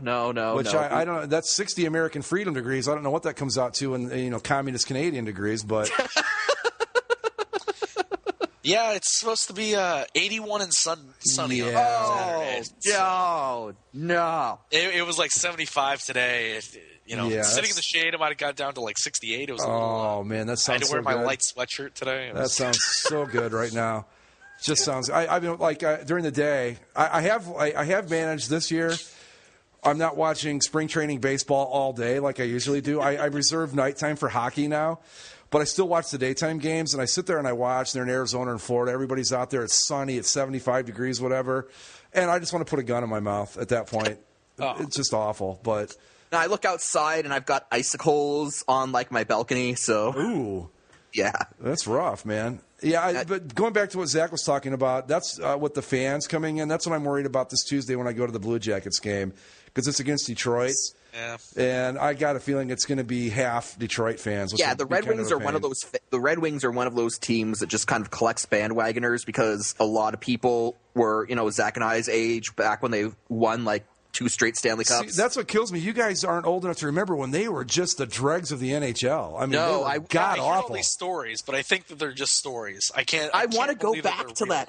I want to experience an NHL where the Red Wings are terrible. I will tell you how it was when they signed your favorite player, Steve Yzerman. Yeah, that was like, hey, that's a step in the right direction. They might actually, and I mean, it was kind of amazing though because they went from just horrible to what you guys know them as now, and it was kind of a horrible death machine. Yeah, I mean, it was kind of a cool thing to watch, but they've made the playoffs for like 150 years, and I think it's like 25 consecutive years. Yeah, but a quarter of a century. The Red Wings have. If it's any consolation, before that they were the New York Islanders. They were horrible. I want to go back to that. I want to experience a league where the Red Wings are awful. If the season ended today, they would finally miss the playoffs. So that's not going to hold.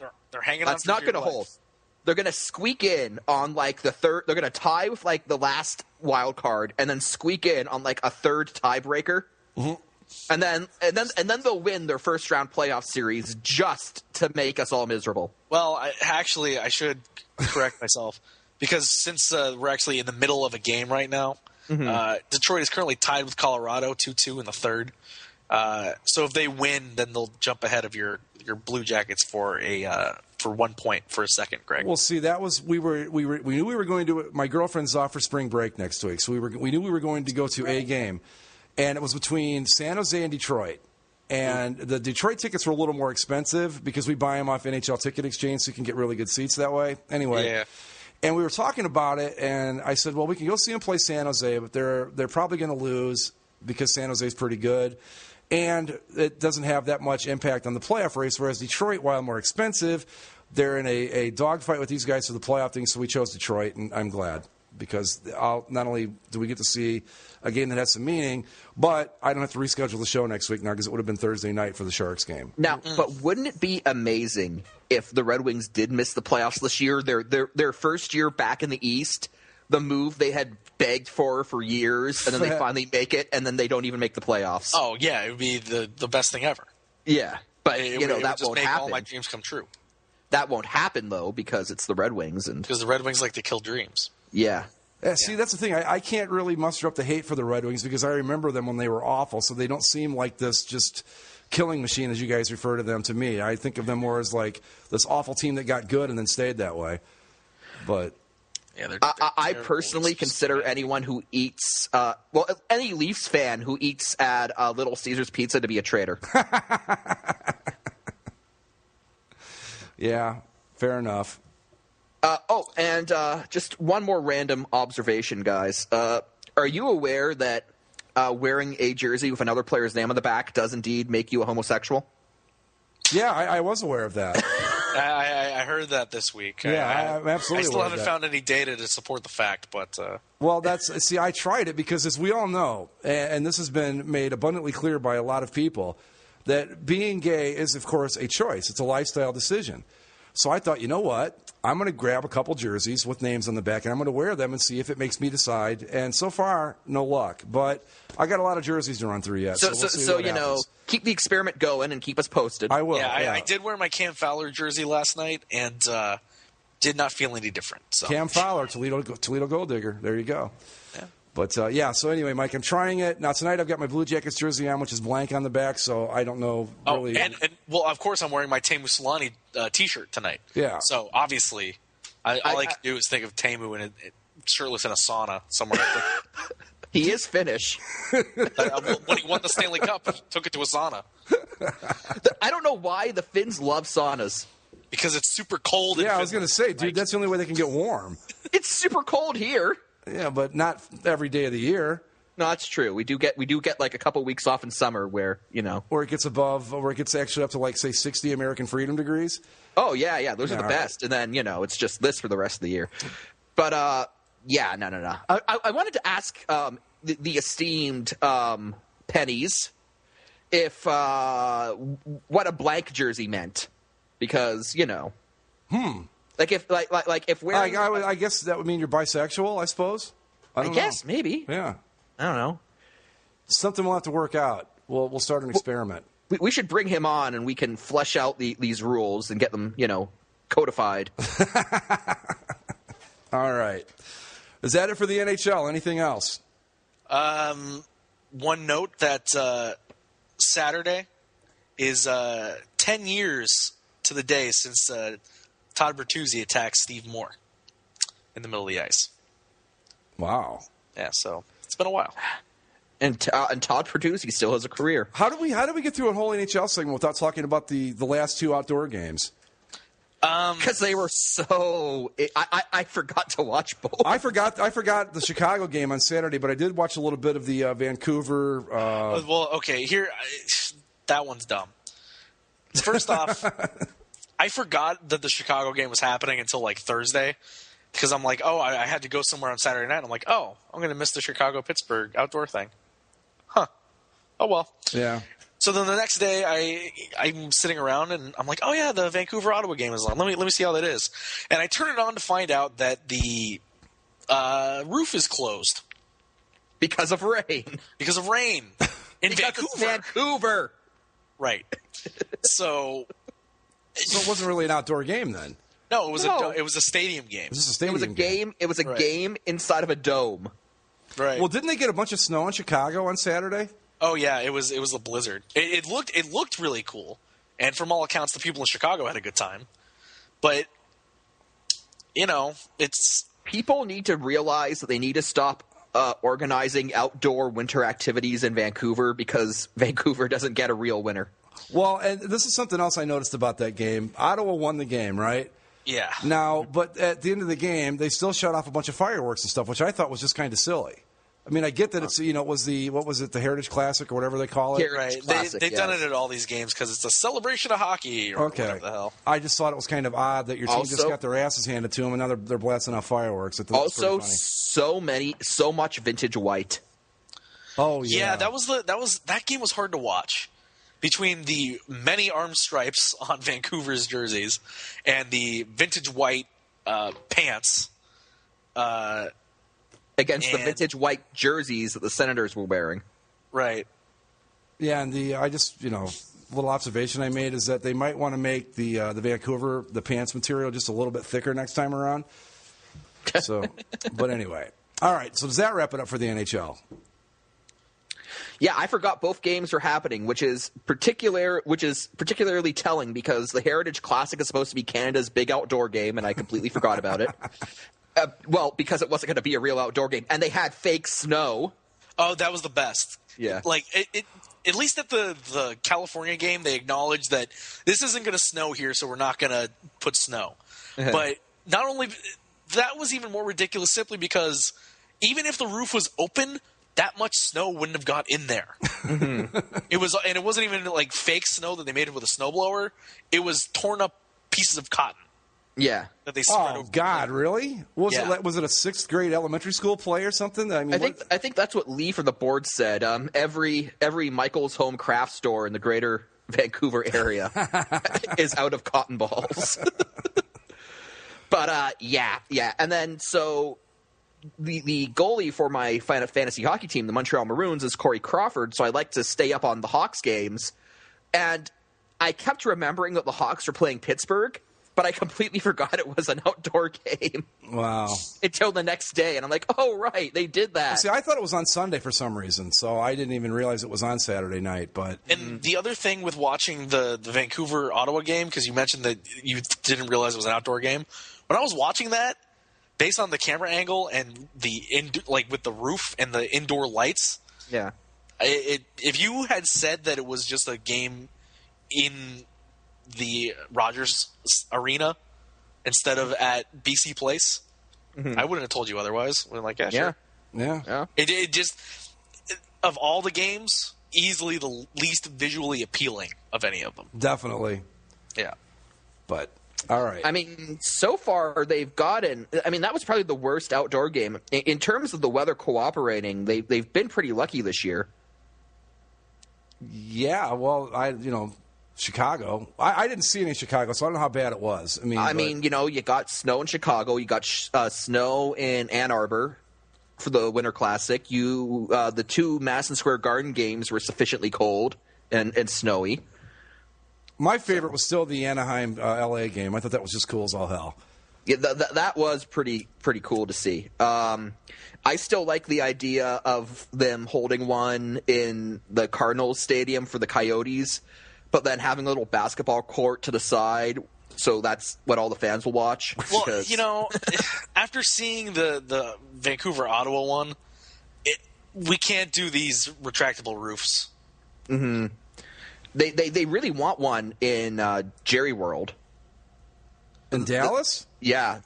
Jerry Jones wants way one. Too big. Yeah, that's a whole lot of stadium to try to fill up. You are not going to find enough hockey fans in Dallas. No. Well, I mean, not. Even if you held that anywhere, I don't think you'd fill that up. No, because what does that place hold? It's well over 100,000, isn't it? Right, and I mean, you could work that for Red Wings, Maple Leafs in the big house, right? For the Winter Classic. I don't think you could do the same thing with Stars and Dallas Stars, Nashville Predators, or whoever in the Stadium series. Yeah. Well, yeah, it's just not going to fly. So, okay. I'm looking forward to them having one in Minnesota, actually. I think Minnesota would be a nice visual. Well, it is the new capital of hockey in the U.S., right? Or whatever they call it. The state of hockey. Yeah, state of hockey, excuse me. God, how did I mess that up? But, all right. Well, if we're done with the NHL, and we finally are, I think. All right, I'm just going to say go Blue Jackets. Do we have Zach's tabs for this week? Well, we have one NBA story. Oh, really? And let me break in really quick. Let's see if we can get through this before we de-evolve into just going, name this player. I've never heard of him. This is it goes into your neck of the woods, Greg. Really? Yes. Okay. I don't know what day it's happening, but the Cleveland Cavaliers are going to retire Zildrinas Ilgauskas' number. Really? Yes. All right. And because it happens to fall on a day in between Heat games, and the Heat are in Chicago, LeBron James is going to come back to Cleveland to watch his friend Zydrunas Ilgauskas get his number retired. Really? Yes. Oh.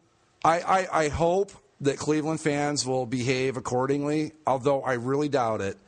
But I think that's kind of classy on LeBron's part, I guess. Yeah. You know? Yeah. I mean, it's a gutsy move on his part because he could get booed out of the building just as easily as anything else. But yeah, Big Z getting his number retired. What was his number? 11? I don't know. Okay. You're the Cleveland area sports fan. Dude, I forget we even have a basketball team half the time, you know? But I think it was 11. I'm not even sure. But that's kind of cool that LeBron's going to do that. That's neat. Just the fan reaction should be interesting. Yeah, hopefully they don't screw it up. But I don't hold out a lot of hope. It's the only thing that I don't like about it is that when I saw it today, it wasn't people talking about, hey, the Cavs are going to retire Ilgauskas' number. It's LeBron's coming back. They were saying right? LeBron's coming back. Yeah, that was the story. Also, you're going to get people interested in it, right? I mean, I think it's really nice that the Cavs are going to retire his number, but let's be honest about it. It's not like he's ingrained in the culture here, like say Kareem is in L.A. or Bird in Boston or McHale. Do the Cavs have any retired numbers currently? I believe they do. I want to say that Austin Carr, number 34, who was a really good guard for them back when they first started, I think his number's retired. I want to say Brad Daugherty's number's retired, but I'm not sure. And I think a couple other guys from the 70s, but not a lot. But they do have a few. I'm almost positive. But don't quote me on that. Well, I'm pulling up retired numbers. Let me see if I can get them all here. Wait a minute. Okay. Number 7. That's Bingo Bobby Smith. Ilgauskas is number 11. Okay, I got that one. You were right. He played there for 13 years. So. Really? Yeah, okay. 97. All right. 97 to 2010. Next number. Number 22. That is Larry Nance. Number 25. Mark Price. Number 34. Austin Carr. Number 42. Brad Daugherty. Brad Daugherty is number 43. Oh, wait. Oh, hold on. 42. Would that be... He only played there for 2 years. That wouldn't be Nate Thurmond, would it? Nate Thurmond. Wow, yeah, he did play there for a couple of years. Well, Nate Thurmond, 75 to 77, and that designates a retired number. Well, Nate Thurmond is one of the all-time great NBA centers, so I think that had more to do with it. I see that he's a Hall of Famer, right? But yeah, you know who else was a Hall of Famer and played in Cleveland for longer? Walt Frazier. Yeah. Played there for 3 years. Why is he not? I think Nate Thurmond. I want to say that Lenny Wilkins, Chuck Daly, Wayne Embry. Wilkins' number isn't retired? No. Wow. I want to say that with Nate Thurmond, he played on the the Miracle of Richfield team back when I was like really young. But 2 years, I don't think warrants a retired number. No. You do realize that our NBA discussion devolved into just seeing if we could name things. No, not necessarily, because I was naming retired Cavaliers, and I got them all right. So that's that, except for Daugherty. But, all right. Okay, yeah, so it did. Whatever. They always do. Did you know that... it's inevitable. Did you know, because I didn't realize that this was a category that people kept track of, but on the Cavaliers Wikipedia page, there's a section called... Because there's current roster... International rights, retired numbers, Basketball Hall of Famers, and then groundbreaking players. Okay. Oh, who's a groundbreaking player? From the 2007-2008 Cavaliers, Lance Allred was the first deaf player in the NBA. Ah, I did not know that. Yeah. Never heard of him. Never heard of him. No pun intended. Yeah. Oh. Here you go. Ilgauskas, this is why Ilgauskas is getting his number retired. He's the career leader in games played, games started, offensive rebounds, total rebounds, blocked shots, and personal fouls. Okay. So I had no idea he'd played there that long. Yeah. But the Cavs before there was the 70s team, the 80s team, or there was like the early 70s, horrible. Good for a little while in the mid-'80s, horrible, and LeBron showed up. That's the Cavs' history in a nutshell right there. Yeah, and then he left. He was rookie or all rookie first team in 97. Okay. He was also the MVP of the Rookie Rising Stars Challenge in 1998. Hey, that's one to put on your resume. Two-time All-Star in 2003 and 2005. Did he – I know he ended up playing somewhere else. Did he end up in Miami for a while? Ilgauskas, yeah, he played with the 2010-2011 Heat. So did he get a ring, or was that the year they lost? 11, 12, 13. Yeah, that would have been the year they lost to Dallas, I believe. Yeah. I think. Yep. Okay. Yeah, because he signed there the same year LeBron just got there. Right. And then the other note here is on the Heat's first game in Cleveland, the fans cheered Ilgauskas in the pregame while booing the rest of the stars, including LeBron. So, yeah, it was okay for Ilgauskas to leave and go to Miami, but not LeBron. Do you know his nationality? I'm going to say he's Canadian. No. I'm going to say some country in the former Yugoslavia.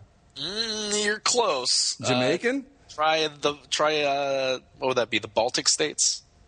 Okay, Lithuania? Yes. Oh, okay. 1 out of 3. There you go. Yes. Not bad, Mike. All right. Yes, Albert. Yes. Well, one of the countries currently being threatened by Putin's warmongering. Maybe they'll get a nice reprieve when they can cheer for Ilgauskas. There you go. Over in Lithuania. Yeah. But yeah, there's your NBA. There's your NBA update, and as always, it ends up being, have you heard of this guy and who's this? But all right, what's next? What's next on the tabs? Well, the Oscars. Oh yeah. Yes. Did not watch a single minute of it. I did. Me neither.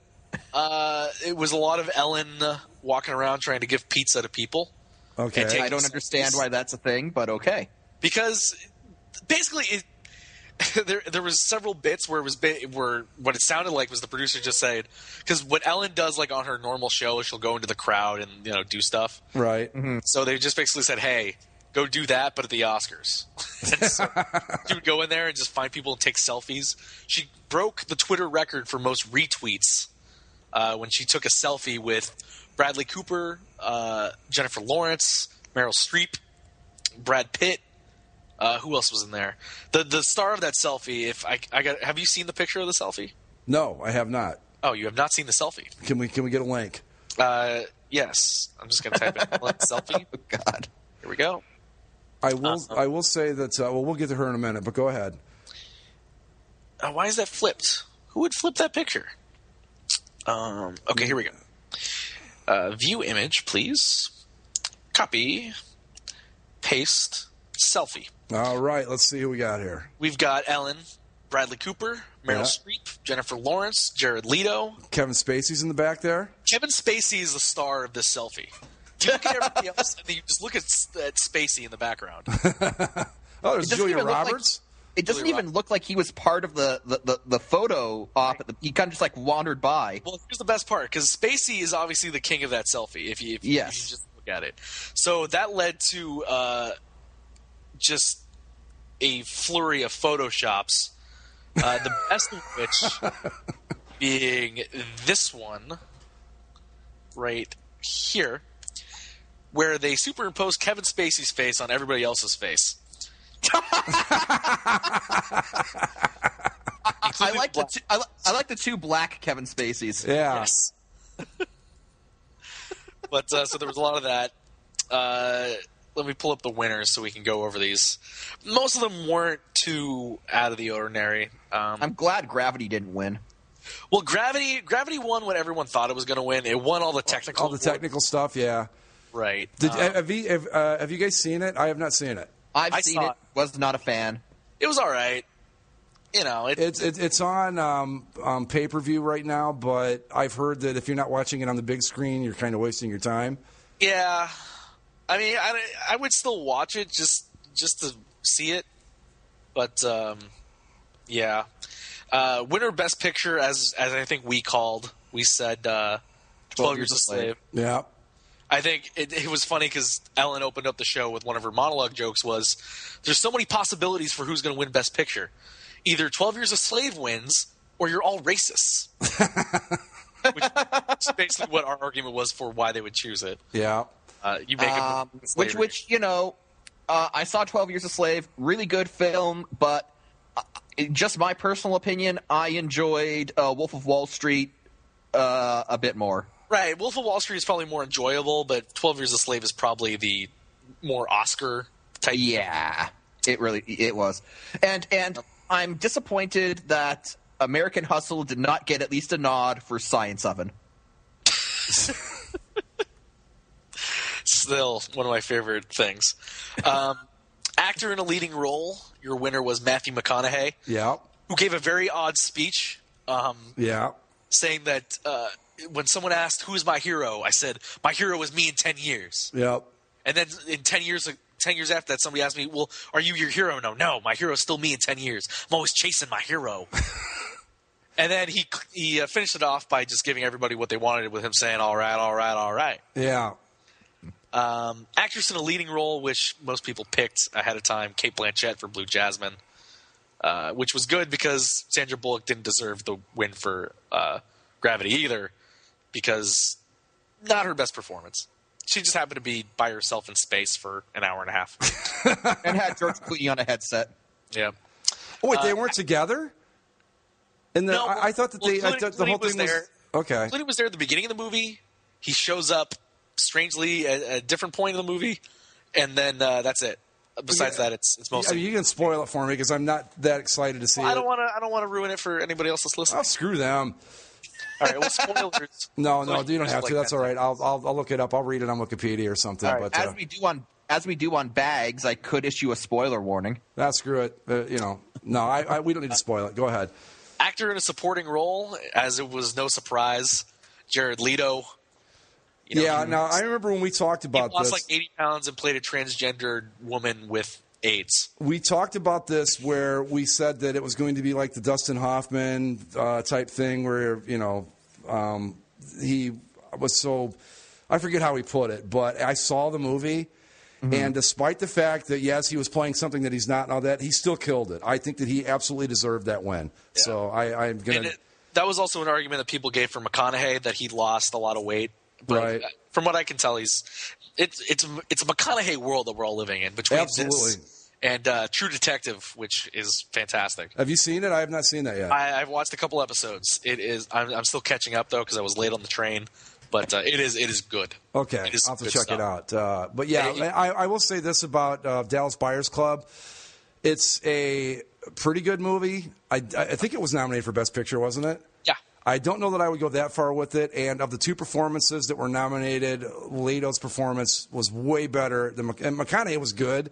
But other than the fact that he lost a lot of weight, it was kind of predictable and this and that. But right. Jared Leto, I thought, did an outstanding job in that movie.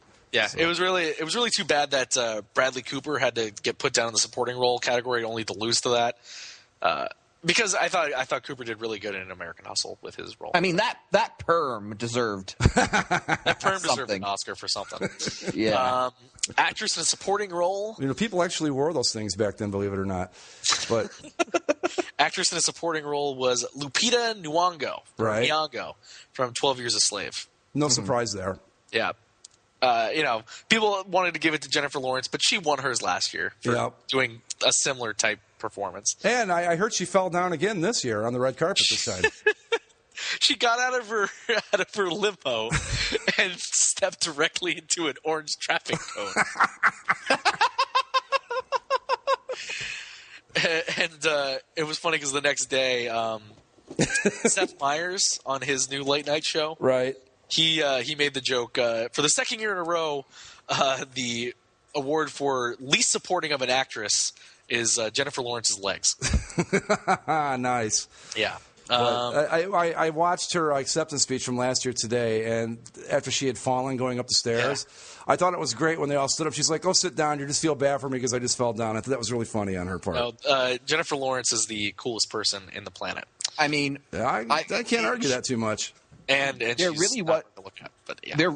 Like I said, she should have won that award if only for the line "Science Oven." Yeah. Animated feature film Frozen. Everybody knew that was going to happen, and now thanks to that, and the song "Let It Go" is now stuck in my head. It also won Best Original Song.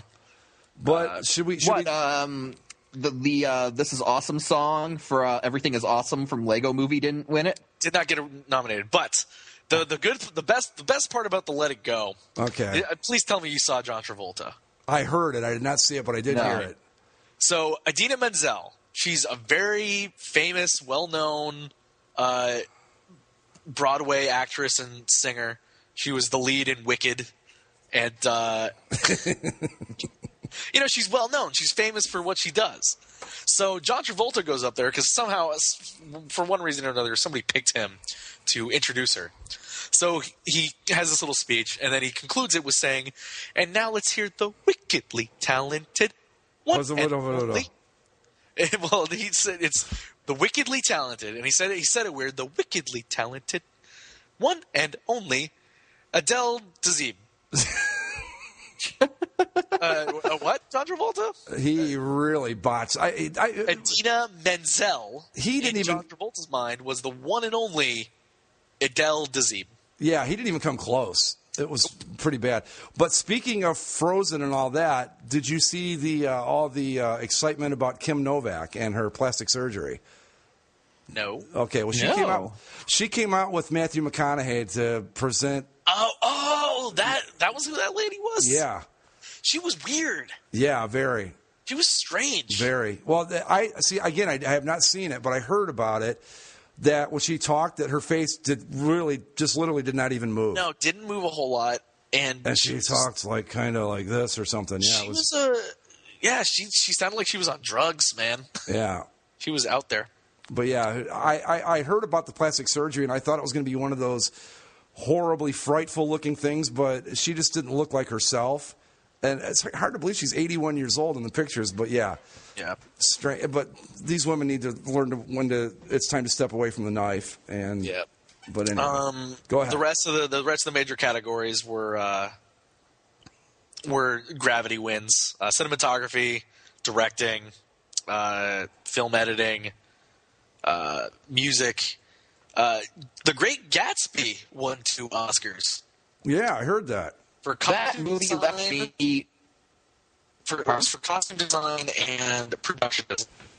It was a nice looking. Hold on. We are experiencing technical difficulties. Please stand by.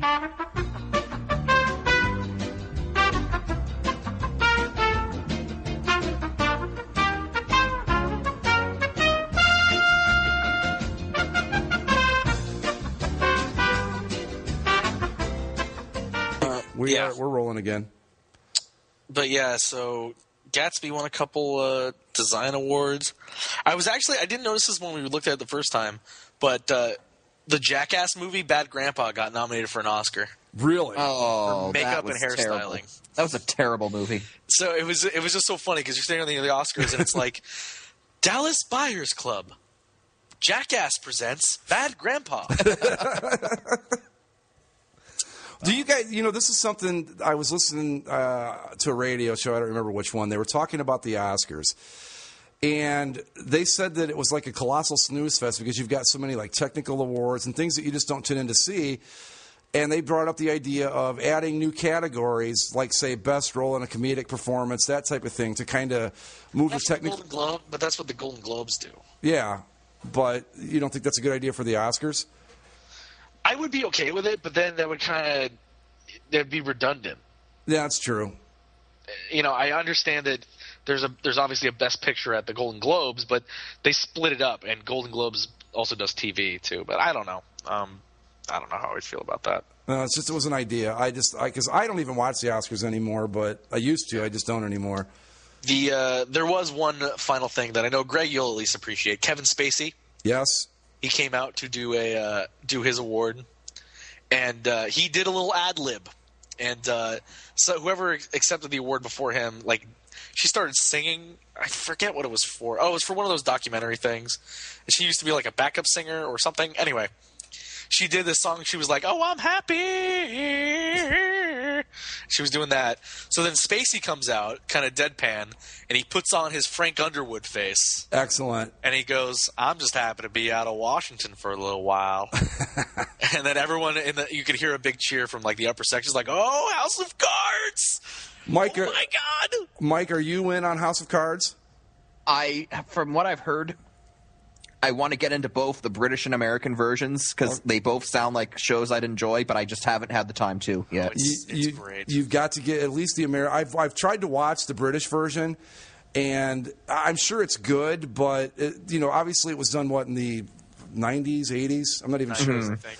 But the production quality isn't as good, obviously, because, you know, and all that. But And there's a difference. I mean, do you really know the British political system? not at all. That's Right. the thing, too. But the American one, I mean, because Kevin Spacey, for my money, he kills it. is the best actor, period, out there. But The biggest change I've heard between the British and the American versions is that the British parallel to Kevin Spacey's character is more just straight up evil, whereas Kevin Spacey's character apparently, and I haven't seen the show, but apparently has more shades of gray to him.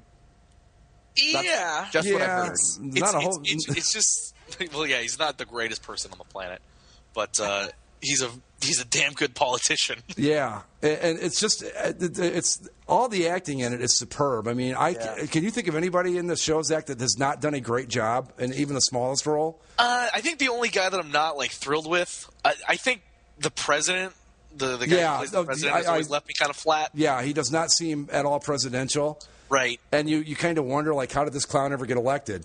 But They should have brought back Michael Douglas. he would have been better.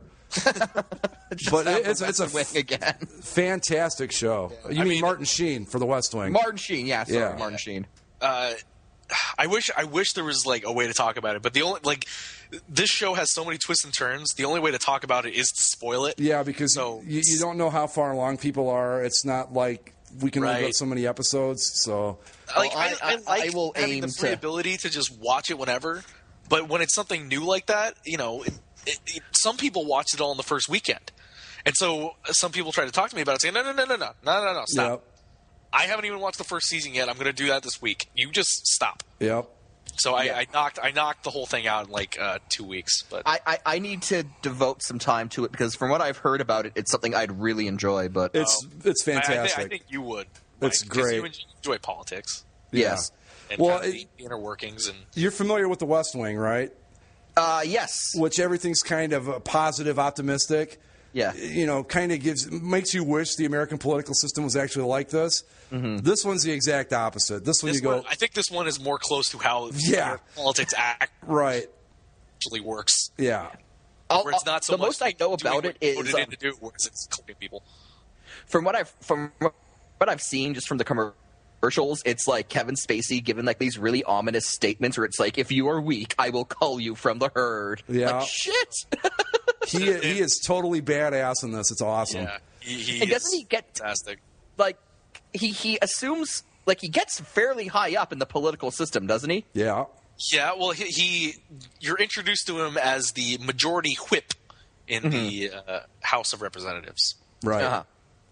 And the first thing that happens is he is denied the Secretary of State. Secretary of State position, and from then it's all about getting back at the people that have wronged him. Yeah, So he basically just goes on he uses politics to enact vengeance.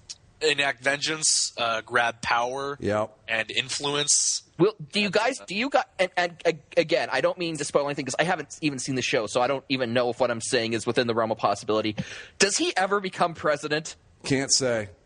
Not allowed to speak. Can't really answer that one for you. Okay.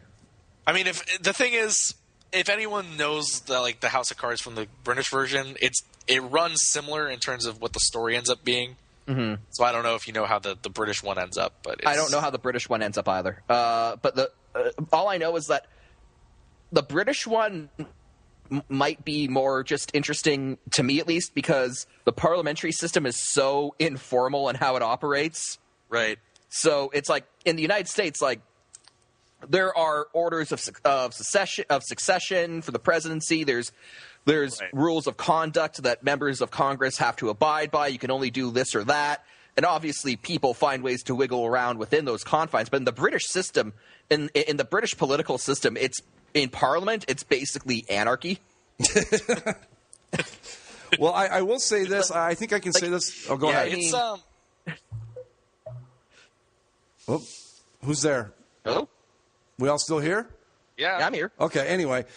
I will say that with a little bit of a nod to Parliament, there is one particular episode where Kevin Spacey uses some little-known rules in Congress, basically, to do some pretty cool stuff. So without in the Senate. yeah. Okay. So there are a couple times where they go really deep into like parliamentary procedure and all that. So if you're into that sort of thing, Mike, there is a part of the show that covers that. So okay, so because I don't have Netflix, so I decided to see if House of Cards would show up on iTunes. Yes.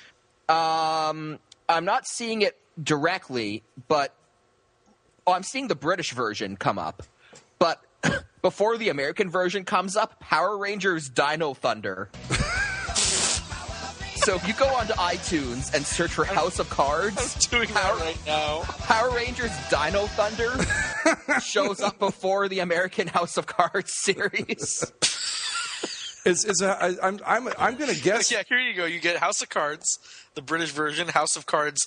Oh, that's right, because they actually did the British TV is odd. The original House of Cards was in Britain.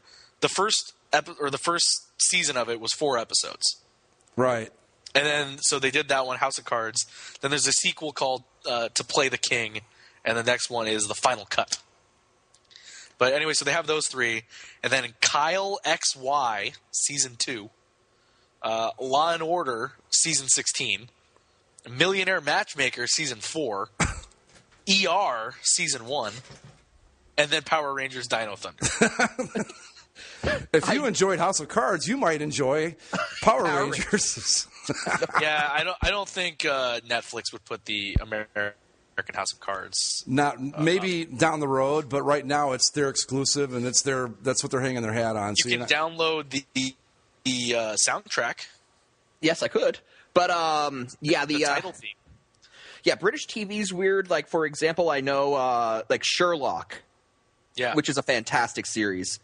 The British updated take on Sherlock Holmes. It's now in season. They just finished up season 3, but each season's only 3 episodes, but they're each like feature length. So, I guess in terms of minutes dedicated to television, it all evens out. Yeah, it actually, and all this, by the way, is based on a book, House of Cards. It was a British book, so it was based on British Parliament. But yeah, it's a great show, Mike. If you get a chance, you should really check it out. It's awesome. Oh, definitely. But, I mean, Netflix, I think they do free trials from time to time. And heck, even if it's just the $8 they have to pay for 1 month of Netflix. Worth it. It's worth it, definitely. Well, I'll look into that because it's not like I can spend that money on the WWE network. Sadly. Well, that's something else, though, Mike. There's a lot of WWE content on Netflix, believe it or not. Lots. Really? Yeah. I watched the documentary, the WWE 50 years or whatever, and then I don't want to watch that because it's probably just going to be Vince McMahon telling me how great his company is. Not exactly. When they talk about the Monday Night Wars, they fully admit that they got their asses kicked for a while, and they talk about the Montreal screw job, and they admit to that, and WCW for life. It's as fair-minded a documentary made by that company that you're going to see. I'll put it that way. I'll definitely look it up because they do a bunch of DVDs for wrestling companies. Like there's the Rise and Fall of WCW, Rise and Fall of ECW, Rise and Fall of AWA. So, to see, and I generally enjoy those documentaries. So, if the WWE one's incredibly rose tinted, then I'll definitely check it out. Yeah, I mean, it's obviously they do a lot of self-congratulatory stuff, but they do address the things that you would think they would address. But there was a really good one on there too on Netflix. It was about the WCW, which was awesome. About Rise and Fall of WCW? That might have been what it was called. I don't remember, but it was really good. But anyway, shall we move on to something that truly is awesome and talk a little bit about the Glorious Tournament of Victory, which will be coming up soon. Next week. Next week. Of victory. We can't get into details right now, but there are going to be some nice surprises with the Glorious Tournament of Victory, so make sure you keep track of us on Twitter. I'll update you there, and also on the boards if you happen to listen to us via that outlet. And there's going to be some cool stuff. So the Glorious Tournament of Victory. The goddamn soon. Batman will be back to defend his title. Yes, all 4 Final Four participants will be back, so we'll have the goddamn Batman. Chimp Bartender will be back to defend his sectional or regional title, I guess. Yes. I don't remember who yours was, Mike. Who was it? Wild Wing on Fire. Wild Wing on Fire, yes. Really? He was your Final Four participant? Yeah. Huh. I was personally myself pulling for Ancient Aliens guy, but he didn't make it. Yeah. And, of course, Chimpanzee Drive-In in 97 Malibu will be back. Chimp Conference, again, being represented very well in this year's Glorious Tournament of Victory. There will be challenges to the goddamn Batman's throne. Unlikely. I tell you what, that the goddamn Batman's going to be tough to beat. So.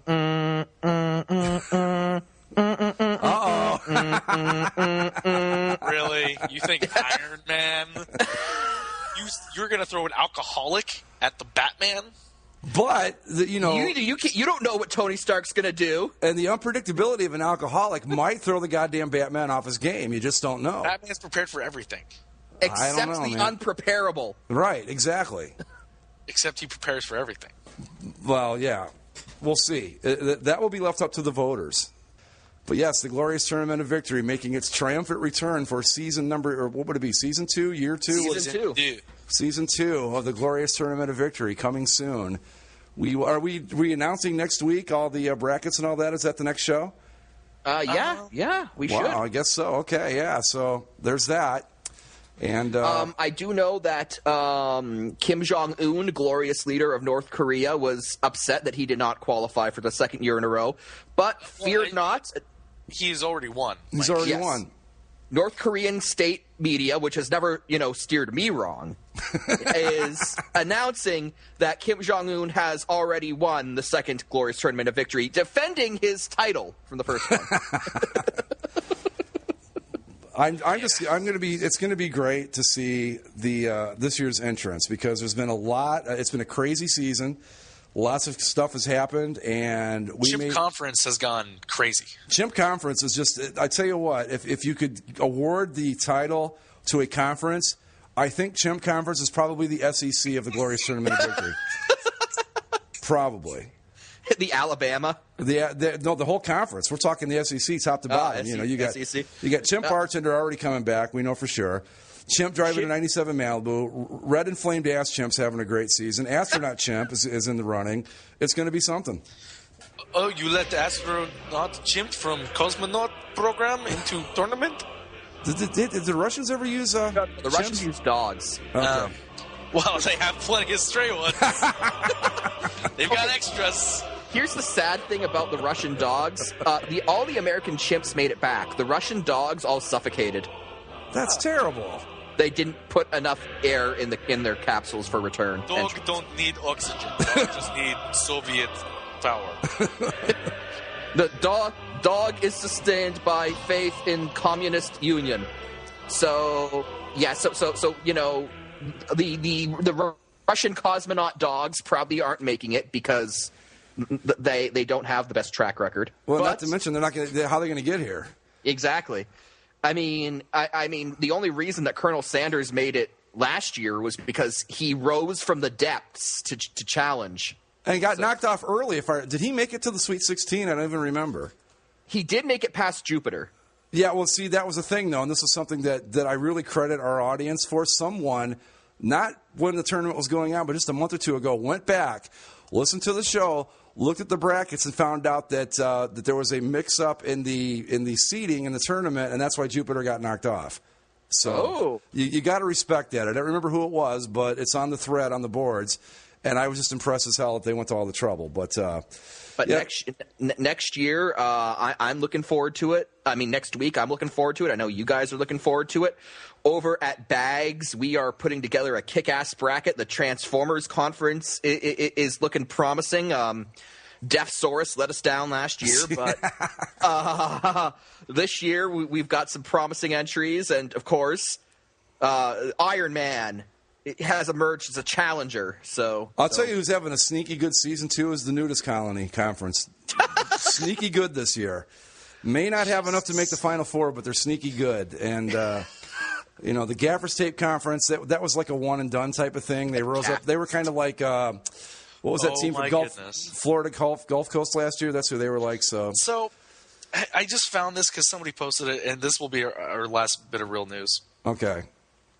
Remember how the Tim Hortons opened up at the Coyotes arena? Oh, God, yeah. Mm-hmm. Well, at first it was just open during games.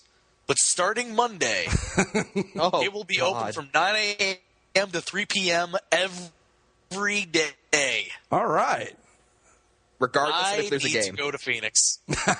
Regardless, they're going to open one gate to the arena so you can go inside and get your Tim Hortons. There you go. Okay, no, this is a terrible idea because Oh, no, here he goes. In addition, Coyotes practices at Jobbing.com Arena are open to the public, so fans can enjoy their Tim Hortons coffee while watching the Coyotes players skate. How could you be any more fake Canadian than that? okay, real Canada doesn't even do this. Fans that purchase a Tim Hortons coffee and Timbits on Monday, March 10th will receive a ticket voucher for 2 free tickets to the Coyotes Panthers game. So you get 2 tickets just for buying coffee and and some. Yeah, Timbits? but it's to see them play the Panthers. Come on. Well, they have to give that game away. I mean, do they throw a $20 bill in there too? Oh, here's another good part. In addition to serving Tim Hortons Cafe and Bake Shop premium blend coffee and hot chocolate, the stand will now also offer Timbits, and in parentheses, in case anyone didn't know, donut holes. Well, there are people. Arizona. Well, Tim Hortons are available, and Timbits are available at the Tim Hortons kiosk inside gate number 2. Customers should enter the arena at gate 2. So they're just going to open one gate so that you can go in and get Timbits, coffee, and watch Coyotes practice. But see, here's the thing. That is shooting themselves in the foot. If the whole point is to get the Canadian transplants to show up for Coyotes games, then you only want to leave it open for Coyotes games. So if a Canadian who's living in Glendale wants Tim Hortons, they have to go to the Coyotes game. Now, if I'm a Canadian living in Glendale, I can just go whenever and get my Tim Hortons, and I don't have to waste my time with the goddamn Coyotes. I'm going to be curious to see what the listed attendance is for that Coyotes-Panthers game, because you know that those tickets they're giving away are going to would count towards the sold ticket. So I'm still blown away. For the price of a coffee and Timbits, you get 2 top. Do you know how much I have to pay if I want to go to a Leafs game? well, I'm just going to give you. I can only imagine that the Tim Hortons inside the ACC is probably not cheap either. I don't know. I am disgusted. I don't know what the prices are in Glendale, ticket prices and all that, or the Tim Hortons prices for that matter. But using Columbus as an indication, I believe I think a Timbits and a coffee at Nationwide is about $6. So for $6, you get 2 tickets to an NHL hockey game.